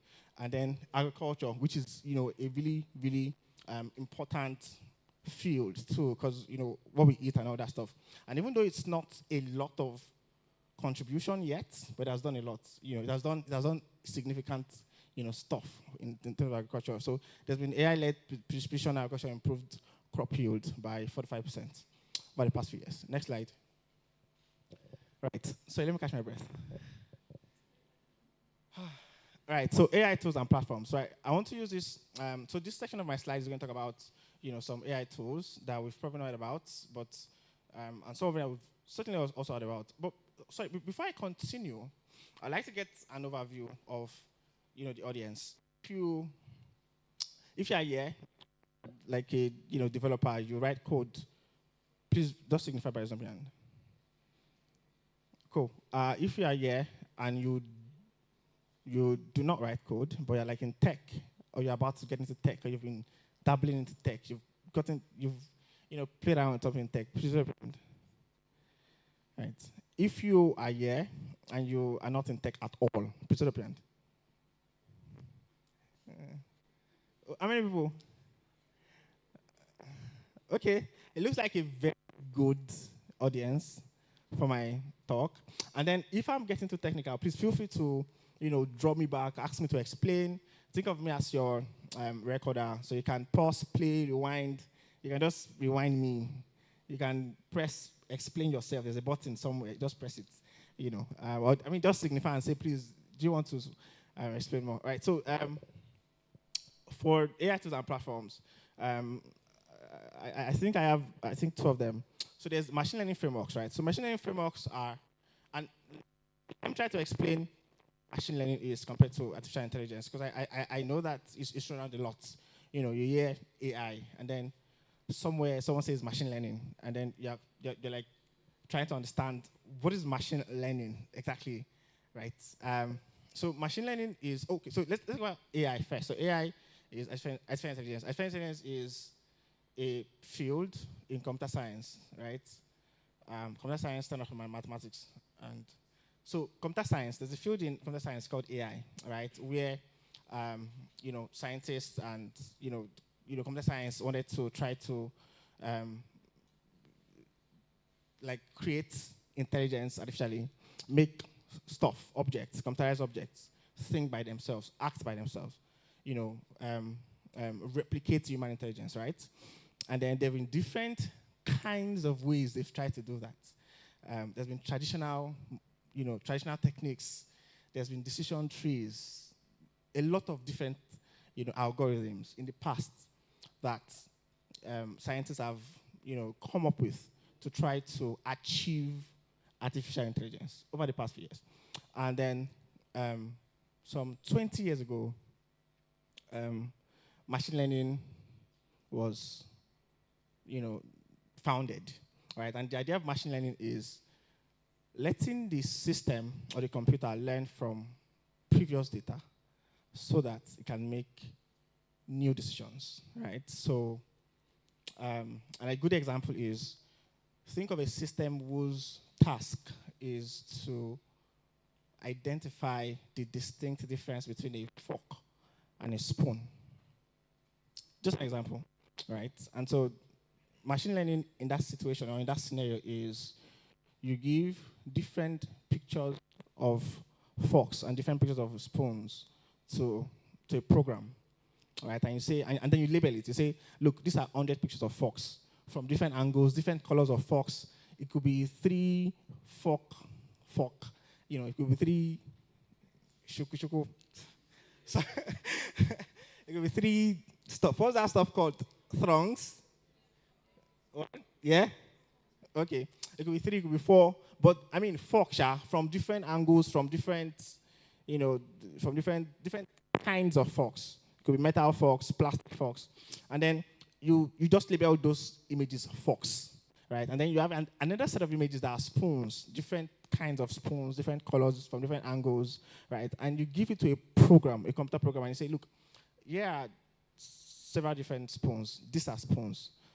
Look at them. What are the distinctive characteristics that make them spoons? That's your business. Learn it by yourself. What are the distinctive characteristics that make this one's forks? Learn by yourself. Now, when it's done learning, so the machine is learning. When it's done learning, you now give it a new picture. You don't tell it what it is. Don't say, what is this? Right? And that's how you do machine learning. And so if it gets it wrong, you train it again. You train it again, train it again.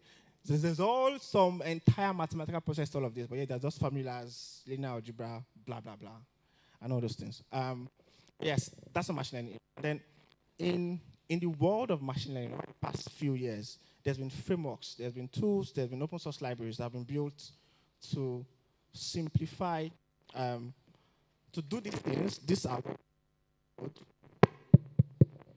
have these algorithms under the hood, and then they say give you a very straightforward way to implement machine learning algorithms, right? So some of these frameworks are Spark, TensorFlow, Beam, PyTorch, Pandas, Pandas is a basic, Python library, but also has, also extended complex algorithms for machine learning, Dask, JAX, XGBoost, and so on and so forth.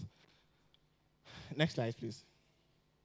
Also, I want to talk about AI development platforms. Now, we've looked at AI, machine learning frameworks, but also actual development platforms that allow you to build, some of these AI innovative systems end to end. You don't have to do a lot of stuff by yourself, right? You still build stuff, but they provide an easy and, a very smooth way to build AI-focused, what's it called, products or software or tools, right? Some of them are Google Cloud, Vertex AI, which I'm going to be talking further about today.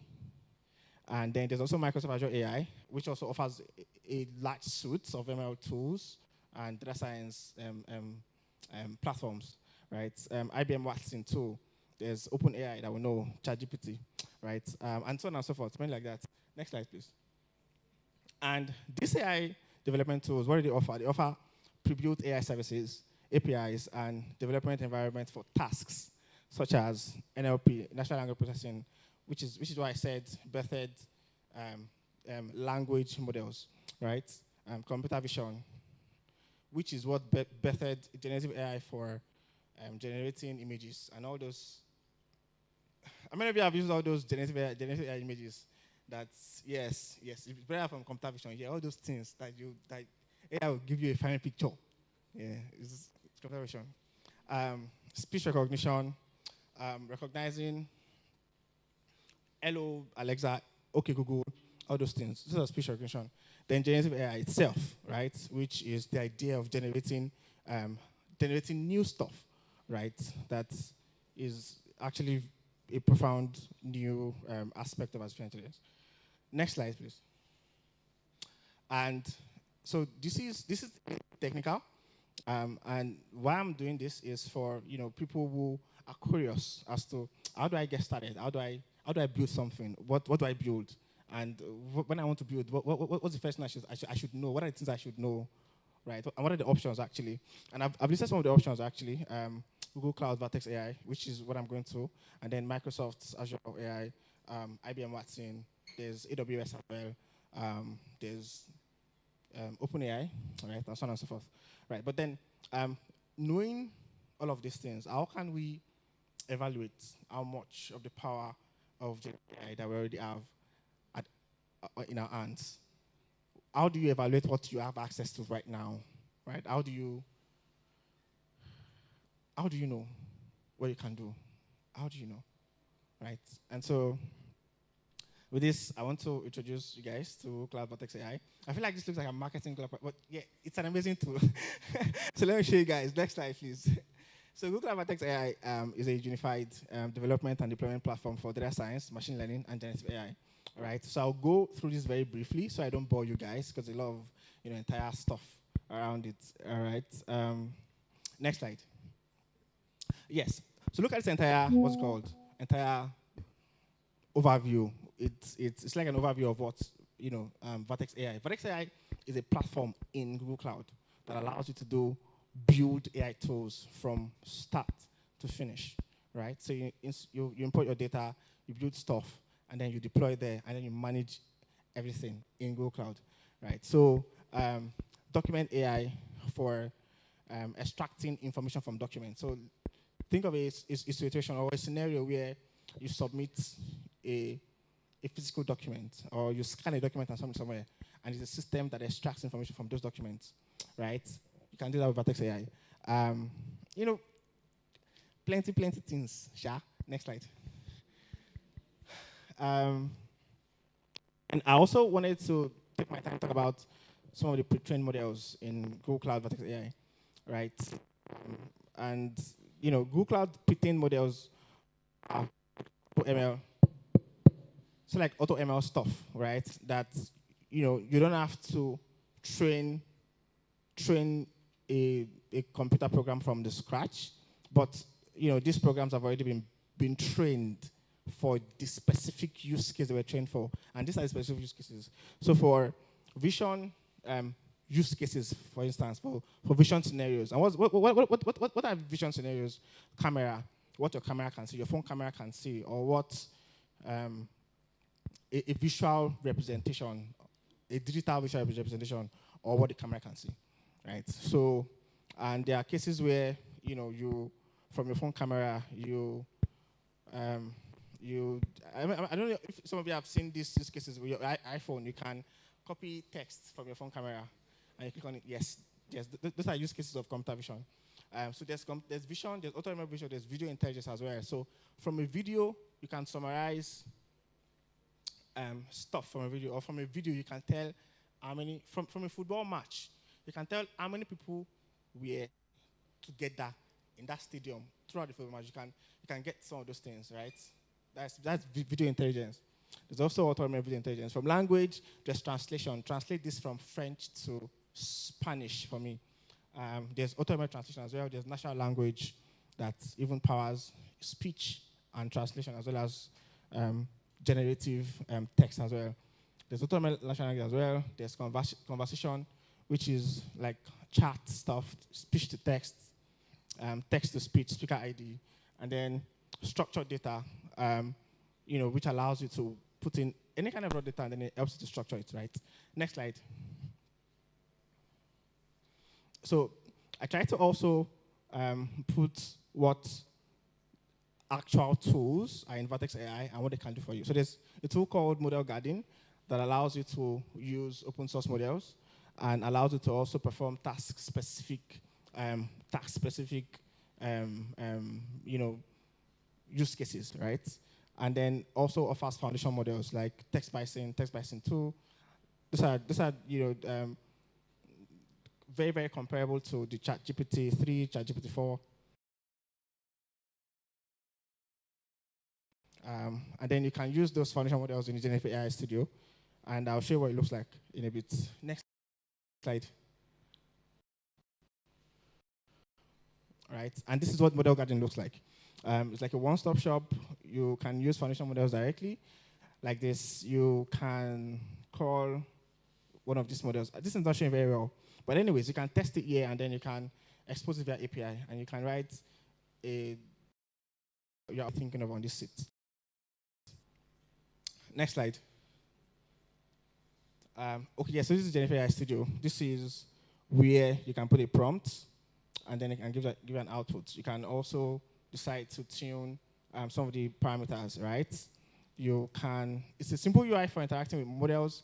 You can tune models with your own data, right? So for scenarios where, and this is a typical problem. So for, developers who have been building apps with ChatGPT, Palm, Text Bison, Vertex AI, text models, there's been a general problem where, and because people are building apps for their own specific use case, and let me give you an example. Let's assume you're building an app a generative AI app to act as a chatbot for food delivery. So someone comes to the app and the person says, I want to place an order for food. And it's your generative AI bot that's responding. And you want to tailor it to your custom use case. So let's say you only sell amala and fufu, for instance. And the person says, oh, I'd like something light. A general ChatGPT will say, oh, you should take rice and fruit, even though you are not selling rice and fruit or something, like that. So sometimes it is very important that when you're building, generative AI solutions, you want to tune models with your own data, so that even text Bison models, ChatGPT, 5 models, you can fine tune them to your own specific custom use case. You can modify how the model will work so that it suits what you want your customer to see, right? So you can do all that here. You can use models in production. You can perform multiple modalities as well. Next slide. So very excited of investments in terms of business use cases. Unified data and AI platform, end-to-end MLOps, from beginning to end of building AI apps, right? Open and scalable AI infrastructure. Next slide. And then think of this is the last part. Sorry, I feel like I've bored you guys. Um, so think of the entire, Vertex AI as an integrated data to value journey, an integrated data to value journey, right? So you want to thinking of an innovative idea already, right? Your solution will certainly require data, but all of these data that you may need are perhaps already pre-trained for you, right? There's existing tools, right? And think of Vertex AI as your tool or as an ecosystem that provides an integrated data value journey for you. So for data engineers, machine learning engineers, data scientists, developers, data analysts, business users, and even consumers who receive the value, right? It suits all of these different, personalities or different descriptions. Next slide. Right, so I'm done. So my question to you guys is, what will you build? Oh, yeah, answer now. Right. Thank you very much. Oh, no, I have two more slides, and they are just resources. Next slide, please. Yes, some learning resources. So I added a couple of learning resources for you guys. In case you want to you're looking for where to start from. But point is, you guys already know these things, right? You know Coursera, you know edX, you know Udacity, you know. Oh, maybe you don't know Google's machine learning course. It's a very, very fundamental. It's a very, very good starting point for fundamental machine. It's very, very rich and very robust. Oh, I suggest it. No, there's a word. I refer it. No, I recommend it. Then forums and communities, Stack Overflow, Reddit's machine learning topic in Reddit. Next slide. Thank you very much. Then some books as well that you can, read the PDF or read the audio version of the PDF. Planning by Anne Goodfellow, Joshua Benjo, and Aaron Coville. Python Machine Learning by Sebastian Rashkar and Vahid Mijalili. And then Artificial Intelligence and Modern Approach by Stuart Rizal and Peter Novig. This is really cool, really, really cool book. So that's the end of my slide, I think. Next slide. Questions. So any questions for me?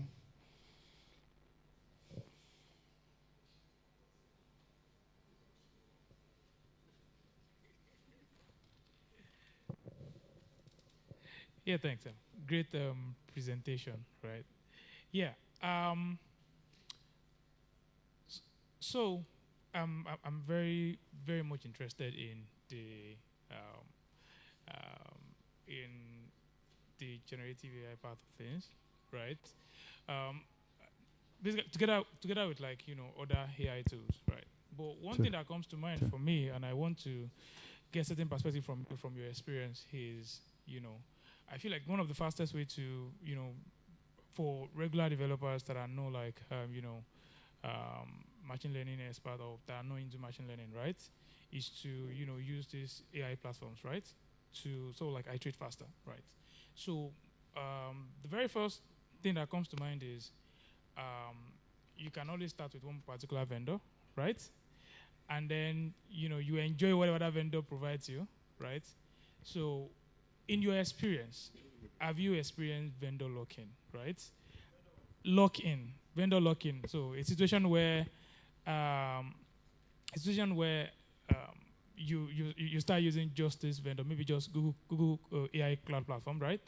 And then maybe for budget sake or for whatever reason, right? You can't keep up with just using only Google AI platform. You want to be able to switch to Azure or switch to AWS, right?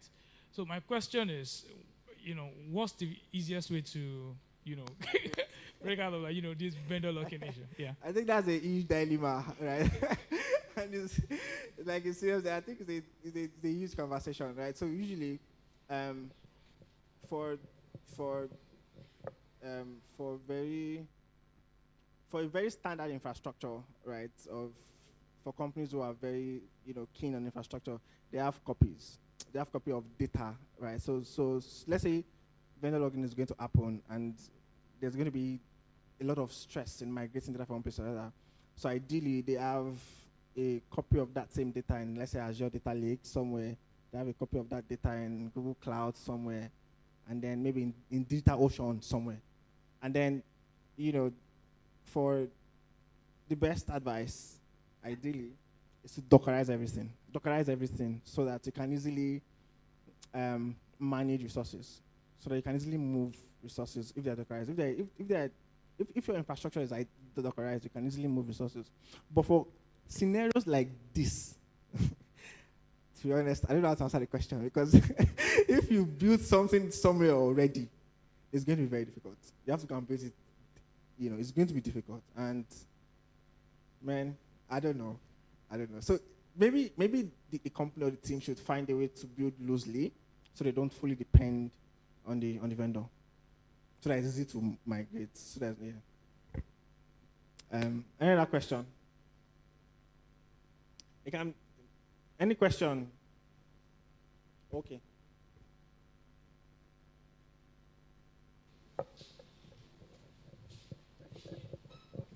Hi, hello. Thank you for the presentation. Thank you. I have it's a complex question. Shoot. A combination of different questions. So, for example, I don't know if you know about Opta Stats or Stats Perform.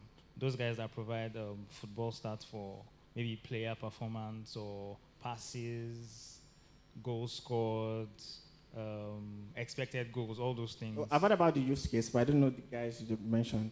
Oh, okay. But I know that use case. Yes. So, for example, I was playing with an idea of getting the stats of the players. Now, for you to get the stats of the players, either you do it manually or you have something that does it. The thing is, there's no direct documentation, maybe videos or articles that suggest how you can build up these kinds of data. Now, for example, what I mean is those platforms that tell you maybe how many duels that are won on the football field, or the chances of a particular player scoring a goal from a particular position on the field. How are those statistics got? Like, is it still under AI, machine learning, and generative AI, or what's the base for all of that? Okay, so off the top of my head, so I know a friend that was working on something like that, right? But before I go to that dude, now off the top of my head, I think, and this is why, so there are machine learning problems, or there are different kinds of machine learning problems, and or solutions or techniques, and they are dependent on the kind of problem it is. Right? So for this one, for instance, you want to gather data depending on the player actions, the field. Yes. So you want to create a simulation of the field, yes, right? What play actions at what position, and what is every possible position on the field. You want to collect data. If I pass to this place, what's the possible outcome?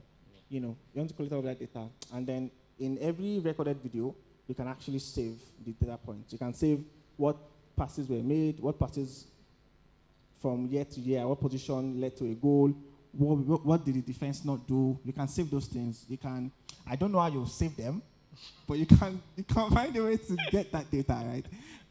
The time it was made, how many, you can save data in any format like that, right? So if you can do that, you can begin to create at the very, minute level, predictive analysis, right? So if I pass, so for instance, let's take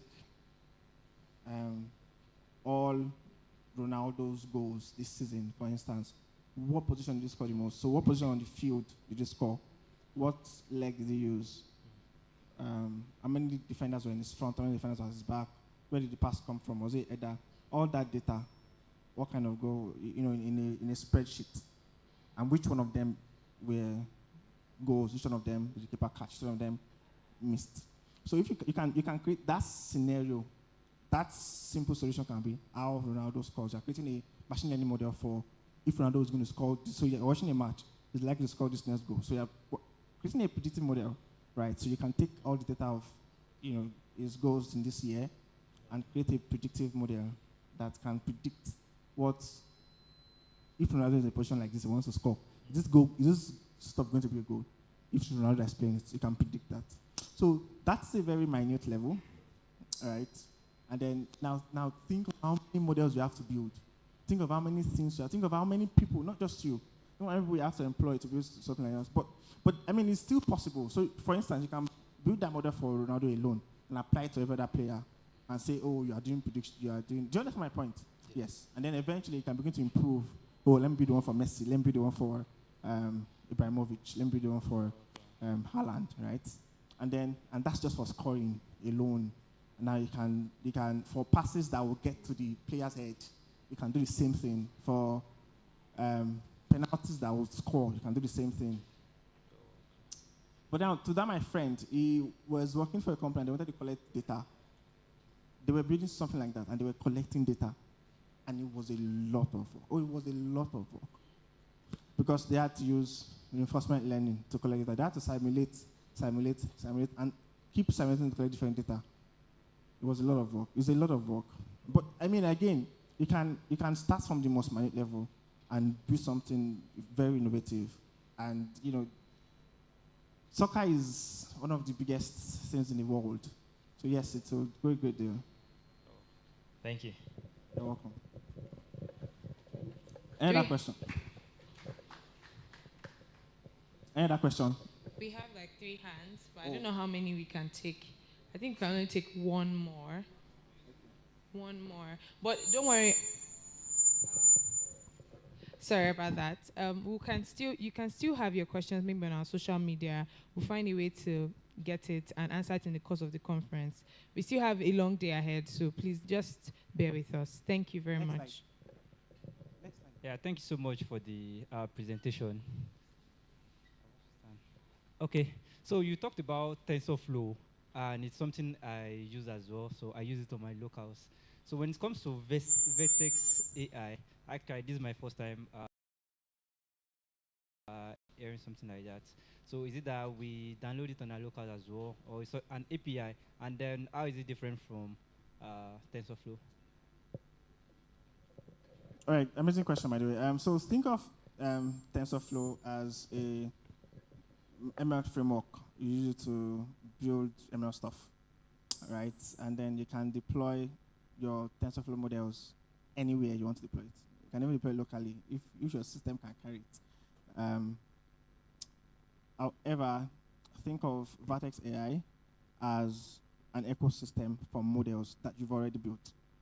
After you've built your TensorFlow model, which you have built, it's you that built it, you can deploy it in Vertex AI. So Vertex AI is in Google Cloud Platform. It's Google Cloud Platform. The way there's Microsoft Azure Platform is online. You have to access it via a browser, right? You log into a Google Cloud Platform, you see your dashboard, you see your models that you've deployed. So, you know, which deployment service do you use? Eh? What do you say? Like, which deployment service do you use? Which deployment provider? Which vendor do you use? I mean, for anything that you do. Is it DigitalOcean? Is it Heroku? No, we host on Azure. Azure, okay, Yes. cool, yes. So for Azure, for instance, right, you log into Microsoft Azure to see what you've hosted, you see your app that you've hosted, yes. So that's our Google Cloud Platform is. So in Google Cloud Platform, there's Vertex AI, which is a tool in Google Cloud Platform.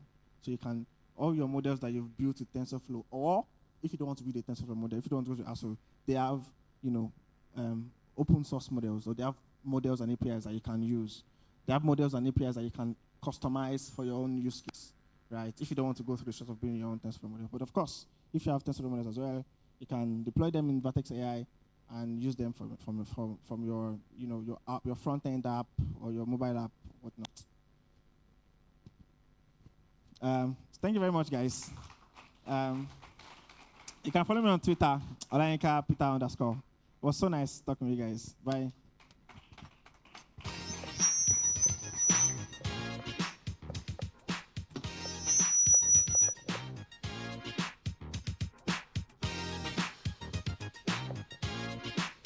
Another round of applause for Olayinka Peter for that expert talk. I'll call it an expert talk because there are some things that he was saying that sounded like, Well, how do I say it now? It sounded like a different language to some of us that are laymen in this space and are just trying to do non-code tech things. We're just hearing this model and that model and this platform. I said, okay, oh, God, when? When will I code? When will I blow? God. All right, but that was a very profound session. I think for me, maybe it's because maybe it's the Igbo blood in me, the Eastern blood in me that was making me attracted to these things that he shared. He spoke about the opportunities in AI, and he mentioned that there is 15.7 trillion, like it's going to multiply to 15.7 trillion by 2030. 2030 is about 7 years from now. Think about it. Add 7 years to your age. Where will you be? Where will you be? And it's just like it just made me reflect, like, oh, this is a great time to hop on the AI trend, and not just as a trend, but to establish yourself. So you'll not be like me and you'll be clueless 7 years from now. You'll be part of the people enjoying out of the national or international cake of 15.7 trillion. He also mentioned that there will be 12 million new jobs by 2025. That's in 2 years. So if that's something you want to explore, that's a hint. Because whenever you're listening to opportunities like this and you want to apply it to yourself, you check what is relevant, what is going to be relevant 2 years from now. AI will still be relevant 2 years from now, so you definitely want to look into that. So please, let's give another round of applause to Olayinka Peter for that very expert session. Are we having a good time so far? Are we enjoying ourselves? Have you learned something today? All right, awesome. So if you have learned something today, please don't forget to use the hashtag SwitchCon 2023 across all social media platforms. You can also use the hashtag TheIgnition23. The Ignition 23. There was something very profound that happened at an event I hosted about 2 weeks ago.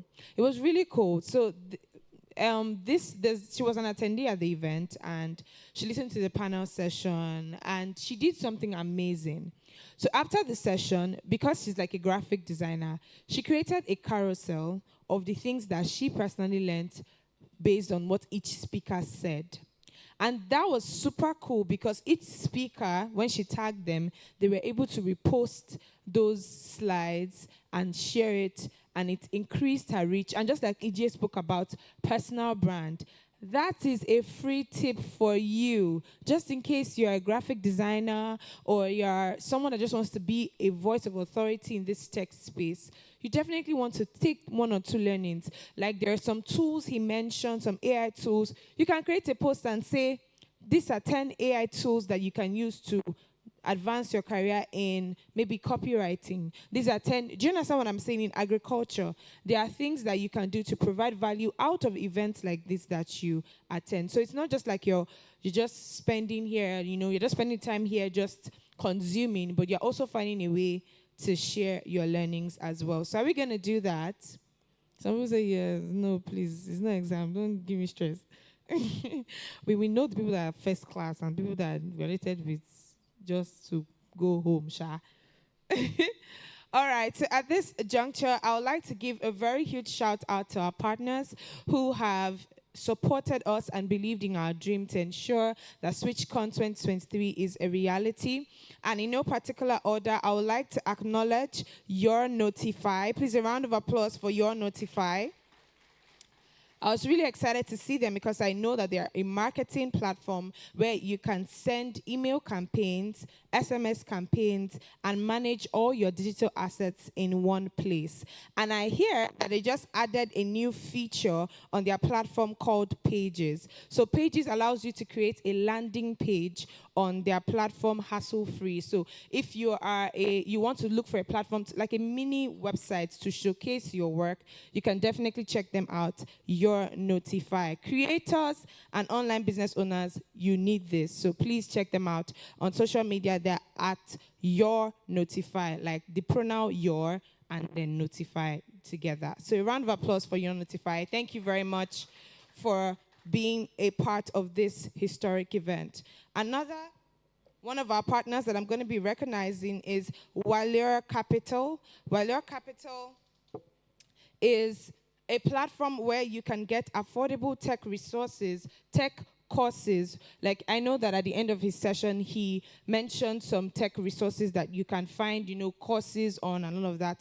Waleo Capital is one of those resources that will teach you the skills you need to successfully carve a path for yourself in this tech world. So from product design to front end and back end development to product management or project management, you can become a tech sis or a tech bro with Waleo Capital. So please, if you want to do that, you can also access internship opportunities to put these skills that you're learning to practice. So please check them out at Waleo Capital on social media as well. And another round of applause for them. Thank you to our partners.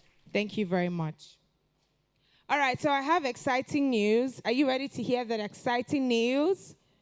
All right, so my first exciting news is that we are slowly inching closer and closer to the ultimate showdown, which is the Battlefield. Who is excited about the Battlefield challenge? Okay, let me do a temperature check. Are we sure you're excited about the Battlefield challenge? Okay, so Team Varsity Edge, make some noise. Okay, let's applaud them now. You don't want them to be the only voices in the room. Team Health-ish, make some noise. Applaud them now. Do you know how hard it is to put months and months of work? Please, let's celebrate them. Team Alpha I, make some noise. I love the bass voices. Team Blue Room Care, make some noise. Awesome. Team Evolution, make some noise. Team Sabi Mita, make some noise. I love it. Speak Africa team, can I hear you speak? Wow, okay. And that, Team Mom Alive. See, I think I'm going to do a clapping challenge for you people. Can we practice it? Can we practice how to give people an applause? Come, on the count of 3. 3, 2, 1, applause. Yes. Much better. All right, Team Topical Fest Test, make some noise. All right. I can tell that the teams are ready. We are ready to have them very shortly in today's event.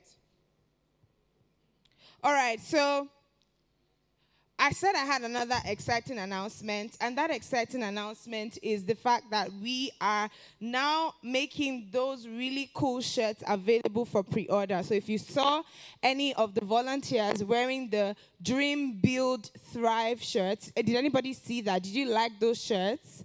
Do you like to have them for yourself and wear them to the next SwitchCon conference? Exactly. So the technical team is going to upload a link and it will reflect on the screen in the course of the event. You can easily pre-order for those shirts in different colors. So if you like blue, black, red, pink, if you're a tech Barbie and you want to have a pink shirt, you can also get access to that as well. All right, so now that that has been said, we're going to move to the networking breakout session of today's event. Why am I excited about this particular session? I'm excited because this is your exclusive opportunity to ask your one-on-one questions with the panelists and the speakers. I know there were some people's hands that were raised. We didn't give them a chance to ask a question because of time. This is your chance. So for about 15 to 20 minutes, we're going to just take a break to stretch our legs, to, move our bodies, and to talk to our panelists, our speakers, and to even your seatmates, to just get to know people. Who knows, maybe when you come back for the break, we'll see who you met during the networking session. So for about a couple of minutes, I think about 20 minutes, we're going to take that short networking break, and then right after the break, we're going to receive the first 5 teams for their demo session for the Battlefield Challenge. So are we excited about that? All right, so I'll just leave you to stand up, say hi to someone new, say hi to someone old. Our speakers are still here. Our mentors as well, they are also here. So if you're a product designer, a product manager, and you're aspiring to be one, you can speak to any of our mentors so that you can get to know them and they'll answer your questions as well. So see you in about 20 minutes. We'll be right back. Thank you so much.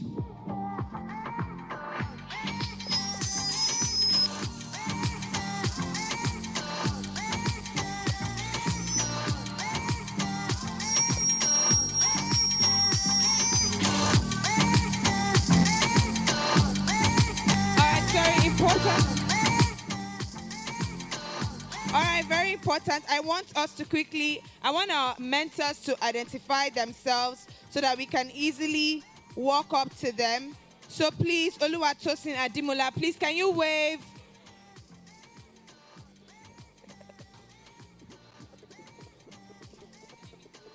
No worries, fine. I think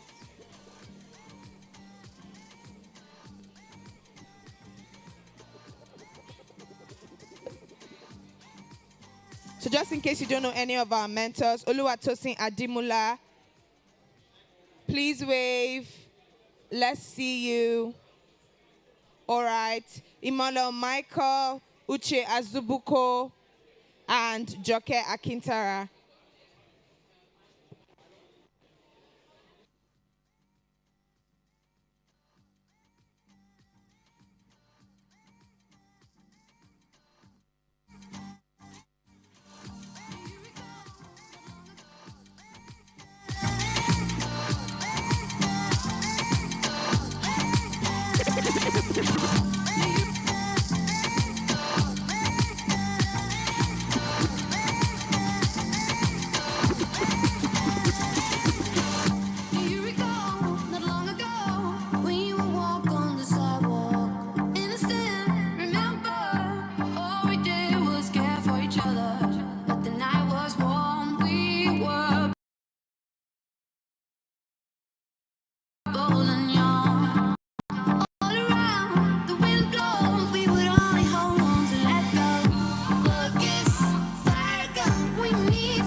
no.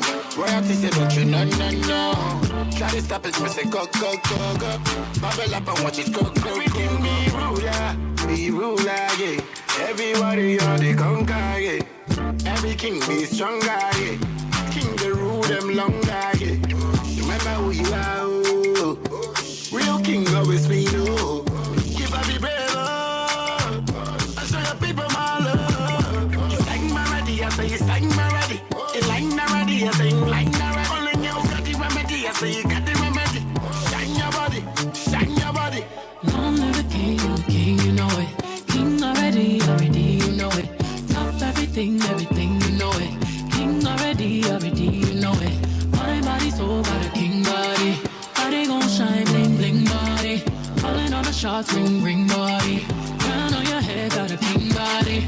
Long live the king, you a king, you know it. King already, my baby, you know it. Top everything, you know it. King already, already, you know it. Shine already, it's time already. Shine already, it's time already. Shine already, it's time already. Shine already, it's time already. Shine already, it's time already. The line already, it's time already. Shine already, it's time already. The line already, it's time already. I say, don't you know, no, no. Try to stop it, me say, go, go, go, go. Bubble up and watch it go, go, go, go. Diamonds on my fist, fighting demons, y'all. Come and rest your head, take your crown off. Oh. Woke up in the phone, need to take it slow. Oh. Said I'm moving too fast, need to take it slow. Oh. Take it slow. Oh. Oh. Take it slow. Oh. Oh. Trying to take my baby home. Oh. Oh. Take it slow. Oh.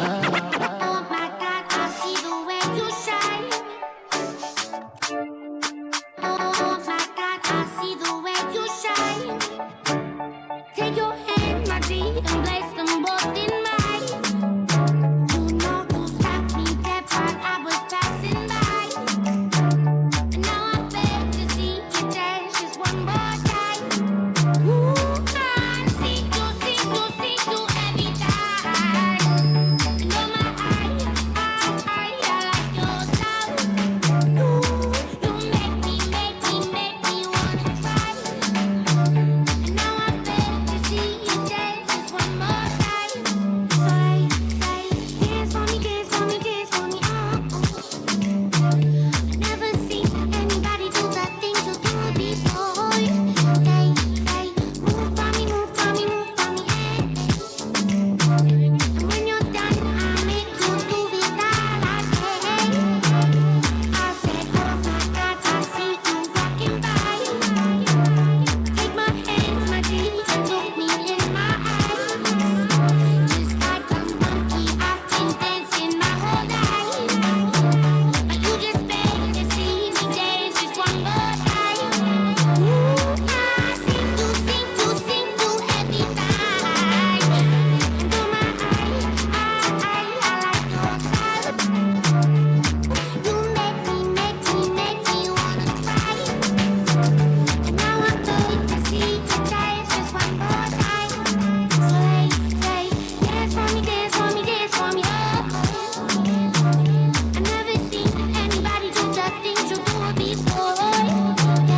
Say, move for me, move for me, move for me, yeah. And when you're done, I'm ready to make it die. Fly with the stars in the skies. I am no longer trying to survive. I believe that life is a prize, but to live doesn't mean you're alive. Don't worry about me and who I fire. I got what I desire. It's my empire, and yes, I call the shots. I am the umpire. I sprinkle holy water upon the vampire. Higher. In this very moment, I'm king. In this very moment, I slay Goliath with the sling. This very moment, I put it on everything. That I will retire with the ring, and I will retire with the crown. Yes, no, I'm not lucky, I'm blessed. Yes, clap for the heavyweight champ, me. But I couldn't do it all alone. We, young money raised me, grew up out in Paisley, Southside Jamaica, Queens, and it's crazy. Cause I'm still hood, Hollywood couldn't change me. Shout out to my haters, sorry that you couldn't faze me. Ain't being cocky, we just vindicated. Best believe that when we done this moment, we'll be syndicated. I don't know, this night just remind me of everything they deprived me of. Put your drinks up. It's a celebration every time we link up. We done did everything they could think of. Greatness is what we on the brink of. I wish that I could have this moment for life. For life. For life. 'Cause in this moment I just feel so alive. Alive.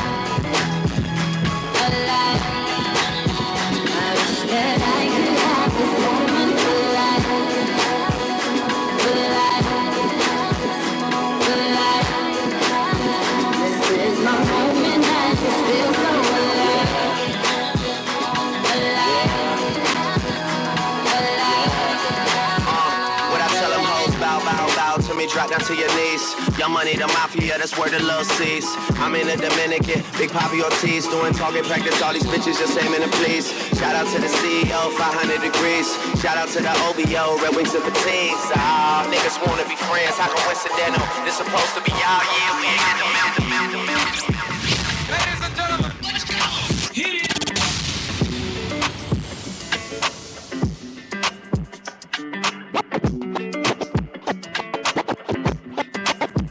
When it when when when it come to you,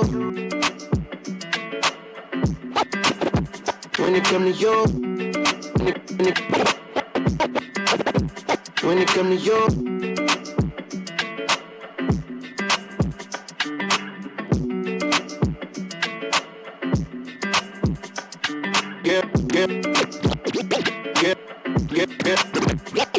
Girl, you chosen. Get up when you bust wide open. It's a ocean. I'm just imposing that you give it to me and just me only. Yeah, girl, you chosen. Get up when you bust wide. It's a ocean. I'm just imposing that you give it to me and just me only. When it come to you, pistol like buzz, it's do with trust. Won't let no one get a piece of your love. Yeah, based it on loyalty, based it on us. I ain't the picture perfect type, but I'm making it up. You say you want a bad flip it, I can't get enough. I'm rich and love, but when I'm with you, I'm bitter as forbidden fruit on apple juice, can I sip on the cup? Mix it with some 1942 and I'm hitting you up. You chosen.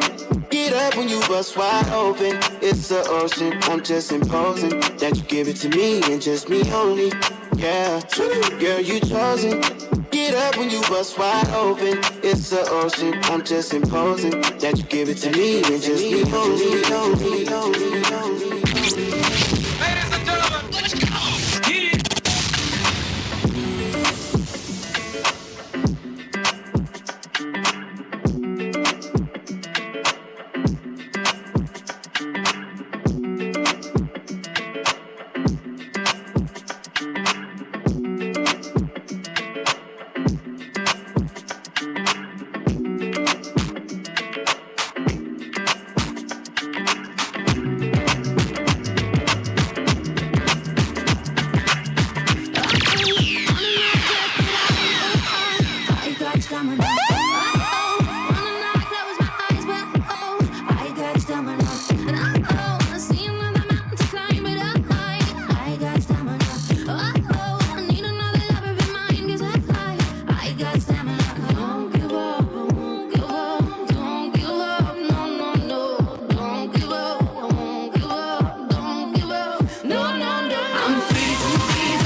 I work. Down with the pack, I roll. Up with the sack, and you know that I deserve it. Half and half when we split the perks. Yeah, the preacher man said, please remember that your savior's on the way. I still remember when the teacher man said, I wouldn't make it, but I made it anyway. I remember say it wasn't easy. Right now, everything is amazing. Steady dropping them local. Them a taking my photo. I remember that they telling me no, no. Right now, everything is go. Steady dropping them local. Them a taking my photo. I put the label in full effect. I keep the prayers in motion and no pulling back. I was boxed in, all the boxes that I couldn't check. And God came through for me, would you look at that? I'm building a legacy out of hobby. I never chased a dream, I designed it. Big crib, you had an echo in the lobby. Bro, I was broke as hell where they found me. Hell is where they found me, I'm past it, I made it. Facts, my haters all plastic, fake. Facts, my family's all happy, I'm grateful, thanks. And all the things I say are all naked. Facts, I hope I get to meet up with my mother when I'm gone. Just to talk about my life and all the hurdles that I won. I ain't saying it was flawless, cause at times I got it wrong. I had nobody to talk to, so I said it in the songs. All I do is go up with the weights, I work. Down with the pack, I roll. Up with the sack, and you know that I deserve it. Half and half when we split the perks. Yeah, the preacher man said, please remember that your savior's on the way. I still remember when the teacher man said, I wouldn't make it, but I made it anyway.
crib.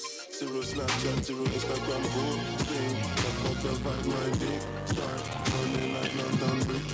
I don't care if I see you in a magazine or if you're on TV. I want to be nothing to me. Don't need a shower, baby, I need a free. Lick it like ice cream, as if you need to be disgusting. Girls in my crib. Zero Snapchat, zero Instagram, boom, stream. Fuck up the vibe, my dick. Start running like London Bridge.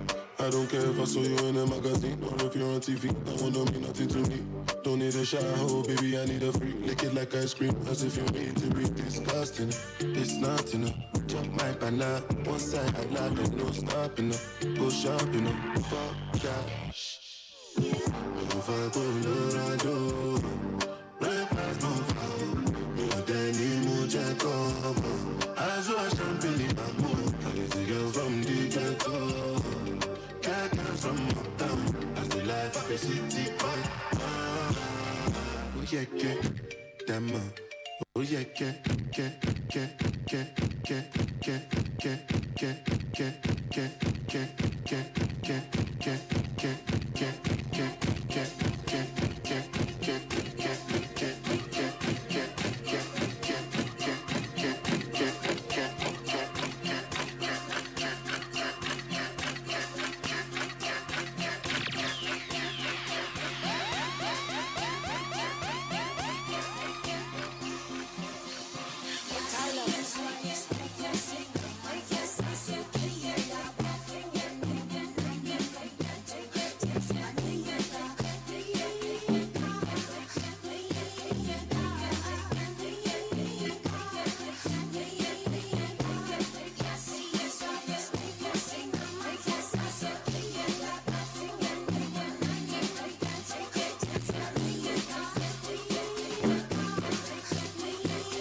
SwitchCon, mic check.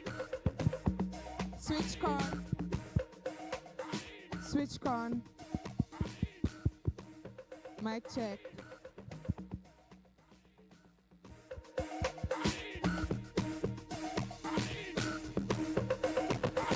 SwitchCon. Can everyone hear me? Can you hear me? I don't know if the mic is on. I think it is. They can increase the volume or something.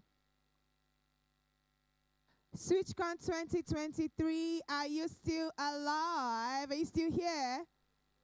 All right. The break time is over. Our breakout session is over. So please, I'd like to crave your indulgence to please take your seats. If you can hear the sound of my voice, please make sure that you take your seats and you move forward and fill all the seats in front of you so that we can proceed with the rest of today's agenda. Please let's fill the seats at the front. If there's an empty seat in front of you, please let's not be backbenchers. Let's actually move forward. Thank you very much. Please let's move forward. There are lots of empty seats on this side. Please, I'm pleading, please let's move forward so that it will look good in the pictures. It won't look funny that there are spaces in between. Please, can we move forward? The ladies and gents at the back, distinguished guests, thank you. Please, can you move forward? Thank you so much. For pictures and documentation, we want it to look clean.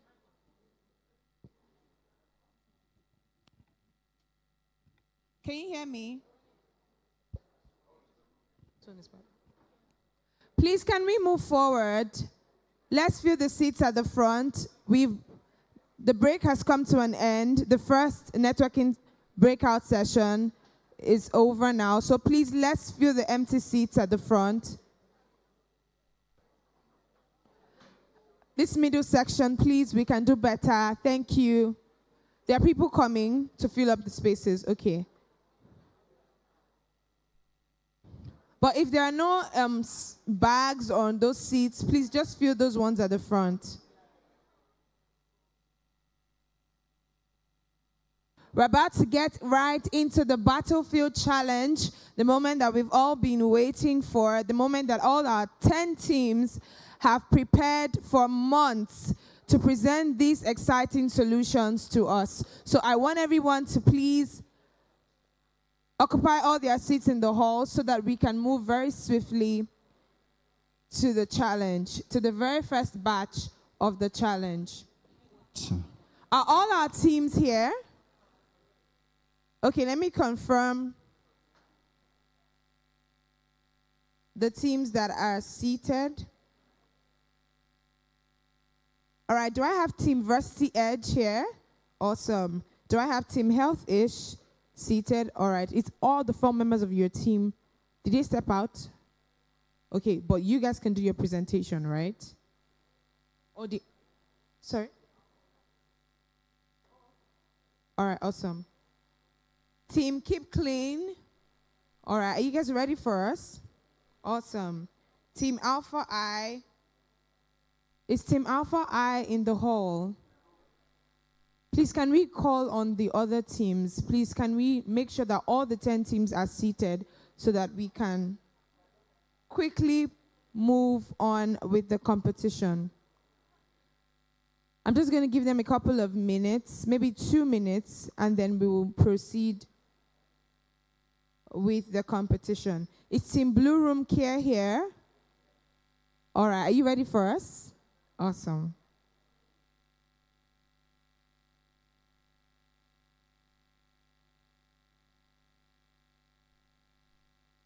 All right, so I'm guessing that there are still a couple of people downstairs. Some of our attendees, some of our guests are still networking downstairs. So please, I would like to request that they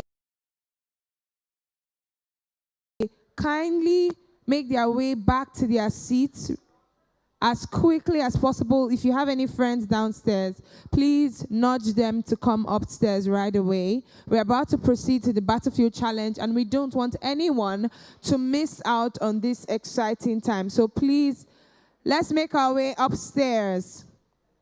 I would like the volunteers to please beckon those that are downstairs to come upstairs. Let's just make sure that everyone is seated in the hall before we begin.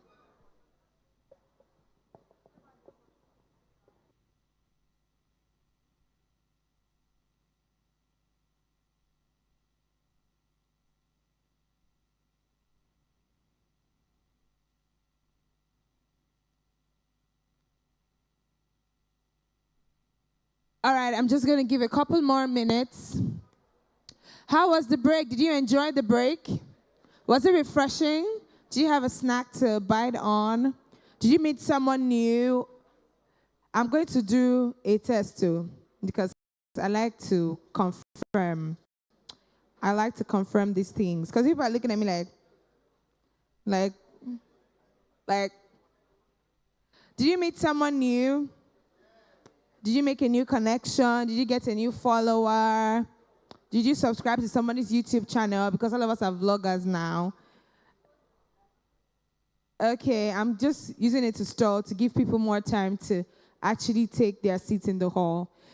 Please, I would like to ask the volunteers to nudge the attendees downstairs to make their way upstairs so that we can proceed with the battlefield challenge. But for people that are already in the hall, let me confirm from my new friend here. She looks so cute. She said she wanted to look like a Texas today, and obviously she does. I just want to ask you 2 names of people that you met during the break. Okay, so I met Daniela. Daniela, are you in the hall? Did she really meet you? Ah, hi, Daniela. Did you guys know before this conference? Okay, nice. The second person. I met one of the speakers, Alison. Oh, okay. Okay, a round of applause for my Texas over here. Thank you. All right, I'll ask Daniela who she met. Daniela, tell us 2 people that you met during the break. Okay, hi. I met Uche. He's a tech mentor, and I also met, I also met her. Then I met, oh my God, I'm so bad with names. I met, she literally just told me her name, Yenny. Yeah, I met Yenny. Okay. A round of applause for Daniela. All right. This lady that's smiling at me, I'm coming to your side, sweetheart. Coming over to you. Yes, you're the one. Tell me who you met. I met Faye Kemi. You met who? Kemi. Faye Kemi. Is Faye Kemi in the She alive? Faye Kemi, are you in the hall? Is her name Faye Kemi? I made a mistake now. I made a mistake. Yes, she's there. Okay, she's person talking with the braids. Let's correct your mistake. Sorry to interrupt your conversation. She said she met you earlier. She can't remember your name. What's your name? My name is Fumilayo. You came from Fumilayo. Yeah, Z. But now you know her name. What's your name? Joy. Joy. Oh, my friend is Joy. Nice to meet you, Joy. All right. So I think we have more people in the hall. Are all the teams here now with all their team members? Do we have all the teams? The teams. Do we have all the teams? I'll do a second check. Team Varsity Edge is here. Team Health-ish, 4. Are we all here now? We're missing one person. Where's the person, please?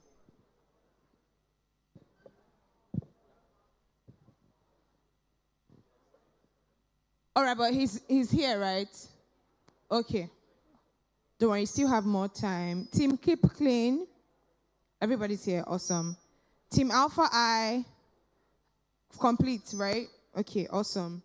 Team Blue Room Care, I think we already did that. Okay, awesome. All right, ladies and gentlemen, welcome once again to SwitchCon 2023. Please make some noise if you're still excited to be here. All right.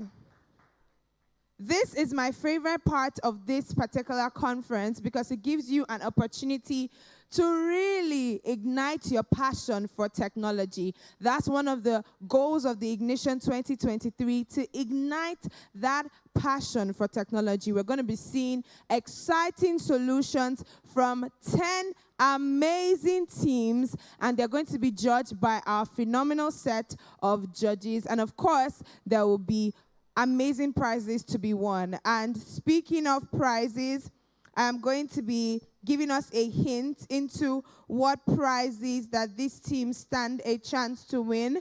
Google is offering access to mentorship to the winners of this competition and cloud credits to host their services for their products. They also get free exclusive access to some accelerators and incubators that are organized by Google. And of course, you get bragging rights. You get to say that you are the winners of the SwitchCon 2023 second edition. Anyway, you can even add it to your CV. There's that award part of your CV. You can add it there, and they'll be like, yeah, you're a happening babe, you're a happening guy. That's very important. And of course, you get access to grants. So the SwitchCon team is very particular about not just celebrating you, but empowering you so that you can actually bring these ideas to life and, of course, ship it to market when that time comes. So you get access to grants so that you can actualize your ideas. And, of course, I want to give a huge shout out to Solace Swag. They're a very cool customized branded merch brand that is offering customized t-shirts and hoodies to the first position of this particular competition. So I noticed, I think it was Keep Clean that has their matching shirts together. I love that. Keep Clean. I think there's another team that I saw wearing their shirts. Alpha I love it. It's showing that you're repping your team. So the Solid Swag, and if you want to get your own shirts, you're not on the teams, but you want to get cool t-shirts, you can go over to the back of the hall and purchase yourself a shirt. It's sold for 5,500 naira only, but because you're an attendee at the SwitchCon conference, we are going to give you a 5% discount. So you can go over to the back of the hall to get t-shirts if you are interested. I want to give another shout out to Waliore Capital. They are actually covering this event, so they have a media aspect of their business, and they're actually covering the event. So please, a round of applause to them. Remember, I said they offer affordable tech courses if you want to upgrade and upskill your tech skills. All right. So are we ready for the Battlefield Challenge? This break that I gave you people, I'm now beginning to doubt myself. Wow, did we eat eba during the break or amala? Are you ready for the Battlefield Challenge? Yes. All right. So this part of the program is very important that you celebrate, applaud, commend, and encourage our team. So when they come up to give their presentations, please give them an applause. Give them an applause. Encourage them, because it's not easy to speak in front of people, not to mention to work behind the scenes, right, on a wonderful solution. So please, do we have a deal? Would you applaud my teams? All right. So we have these teams coming all the way from the east, the west, the north, the south of this country with one of the best of the best tech talents that you could ever find in Nigeria. I'll be calling their university names so that we can rep. So even if you don't know the teams, you rep. University of Ibadan, make some noise. Greatest of the greatest of the greatest acolytes. I went to Unilag, so that's why I'm biased. Ahmadu Bello University, Zaria, make some noise. Ladoke Akintola University of Technology, Ogbomoso. Come on, it's the energy from me. Federal University of Technology, Akure, make some noise. Futa. All right. Let me behave myself now. Okay, so I'm just going to be introducing our list of judges to you. Like I said, we're very intentional about putting together this amazing list of judges so that you can get first-hand feedback on your solution. So I want to emphasize at this point that I know there's going to be one winner. I know that some people may not make it to the next stage, but the truth is, you're all winners because you've made it to this point. I know it sounds cliche. It sounds like what your mother will tell you when you come back with second position in your report card. But I'm serious because nobody can take away that experience, the effort that you have put in to bring this particular solution to life. And you guys just doing this to present it in front of people that you don't know, you've never met, is very commendable. So please, a round of applause for our teams. All right, so I'm going to be introducing some of our judges to us, and I'll be highlighting some of the things that they will be looking out for, but I would recite the judges' names first so that we can have a good idea of who they are. So in no particular order, please let's make some noise for Sade Onobowale. She's one of the judges, and she's the program lead at Google for Startups Africa, where she supports the team in developing and implementing programs that help African startups scale and solve problems in their communities. I heard her mention the Black Founders Fund. Who knows about the Black Founders Fund? Who knows about the Black Founders Fund? If you don't know, you should Google it because it's one of Google's programs that to help Black founders in Africa, right? She's a graduate of the University College London and the London School of Economics and Political Science. She's passionate about using technology to solve social problems and is a strong advocate for diversity and inclusion in the tech industry. She loves reading, writing, and spending time with her family. In fact, I saw her at the backstage reading a really cool fictional book, and she's going to be one of the judges today. So please, a round of applause for Sade Onobowale. All right, so next on my list is Emmanuel Abadi. He's a seasoned fintech professional with an impressive track record of 6 years in the industry, evolving from a product manager to a senior strategic partnerships manager with MoneyPoint. He has a background in computer science from Covenant University, where he started building products. Please, a round of applause for Emmanuel Abadi, ladies and gentlemen. That applause, are we? Please don't fall my hand. Please don't fall my hand. Thank you. All right, so our next judge is Alison Ayo. She was on the panel earlier, and she's also going to be sharing out of her wealth of experience and her wealth of knowledge and giving you guys feedback. So please, a round of applause for Alison Ayo. Please, you people are not clapping now. Sade is finally here. So please, a round of applause for Sade as she comes forward.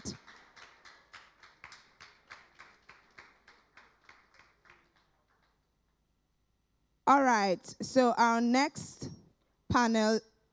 judge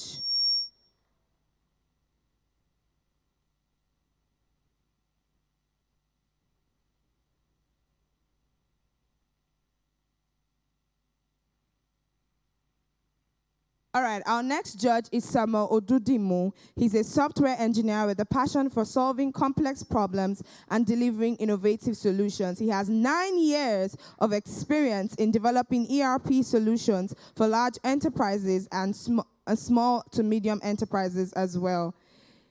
He has worked with various technologies and frameworks in the software industry, and he's always eager to learn new ones. Ladies and gentlemen, please let's give it up for Samuel Odundimu one more time.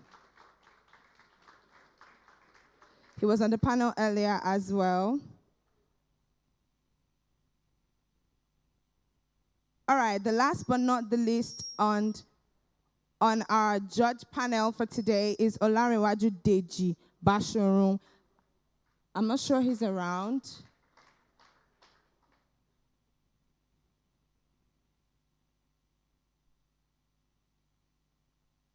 All right, he's ably represented by our keynote speaker, Temidayo Adefioye. That applause can be better. That's the driving force behind SwitchCon. Can we make it louder? Thank you very much. All right. So, like I said, I'm going to be running through. One second.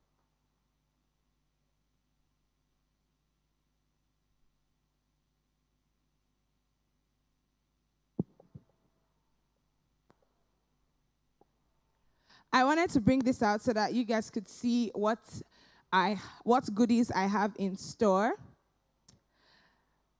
But this is just motivation for you to pay attention to all the presentations today, because I have experience in setting hard questions. I'm joking, but these books were authored by our keynote speaker Temidayo Adefioye. The Technical Business Equilibrium: Mastering the Art of Balancing the Technical Expertise and Business Priorities. If you remember from his keynote speech, he spoke about two key things that you need to be aware of in the tech industry. He spoke about domain expertise and he spoke about technical expertise. And you see that he's not just a talker, he's a doer, because we can see that he has chronicled all those ideas into this book. So these books are up for grabs, so please stay tuned to all the sessions just in case you know that we're giving away at that particular point. All right, so I'm just going to run through the quick structure of the competition. This is the first batch. I'll be calling the first 5 teams, and each team has 5 minutes to show their demo, and then the judges have 5 minutes to ask them questions. Right, so that's how it's going to work. I'll call on the teams; they'll come forward with their demo, and then the judges would also give their feedback in between 5 minutes as well. So we're going to make this really quick. So ladies, and are the teams ready? Are the teams ready? Do you need a second to catch your breath? Do you want to deep breath in, breathe in, and out? Do you need extra time? Because there's no more time. This is your time to shine. All right. All the way from Ibadan, University of Ibadan, please let's make some noise for Team Versity Edge. Can we celebrate them some more? These are future tech founders, future CTOs, future CMOs. Please, let's make that applause louder.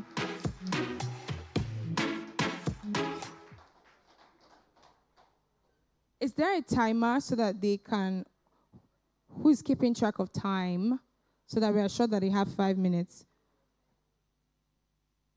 The technical team, is someone responding to me? We need someone to keep track of time. Okay, thank you.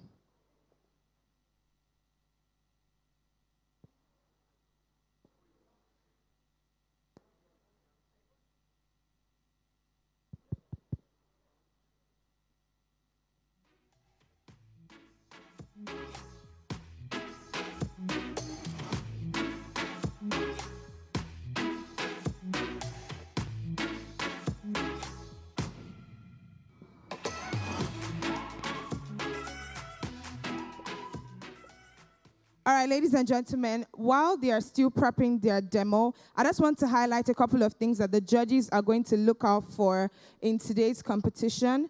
They are particular about your problem statement, your solution, how clearly you put it, the market opportunity, the traction or impact, the competitive analysis of that product, the prototype or model that you have brought for us, your presentation, and your pitch deck. I'll take you one more time: your problem statement, your solution, your market opportunity, traction or impact, competitive analysis, prototype or model, presentation, and your pitch deck. Are you ready now? All right, so technical team, are we ready? I need someone to be on the clock so that we can tell them when they have 2 minutes, 1 minute, and when their time is up.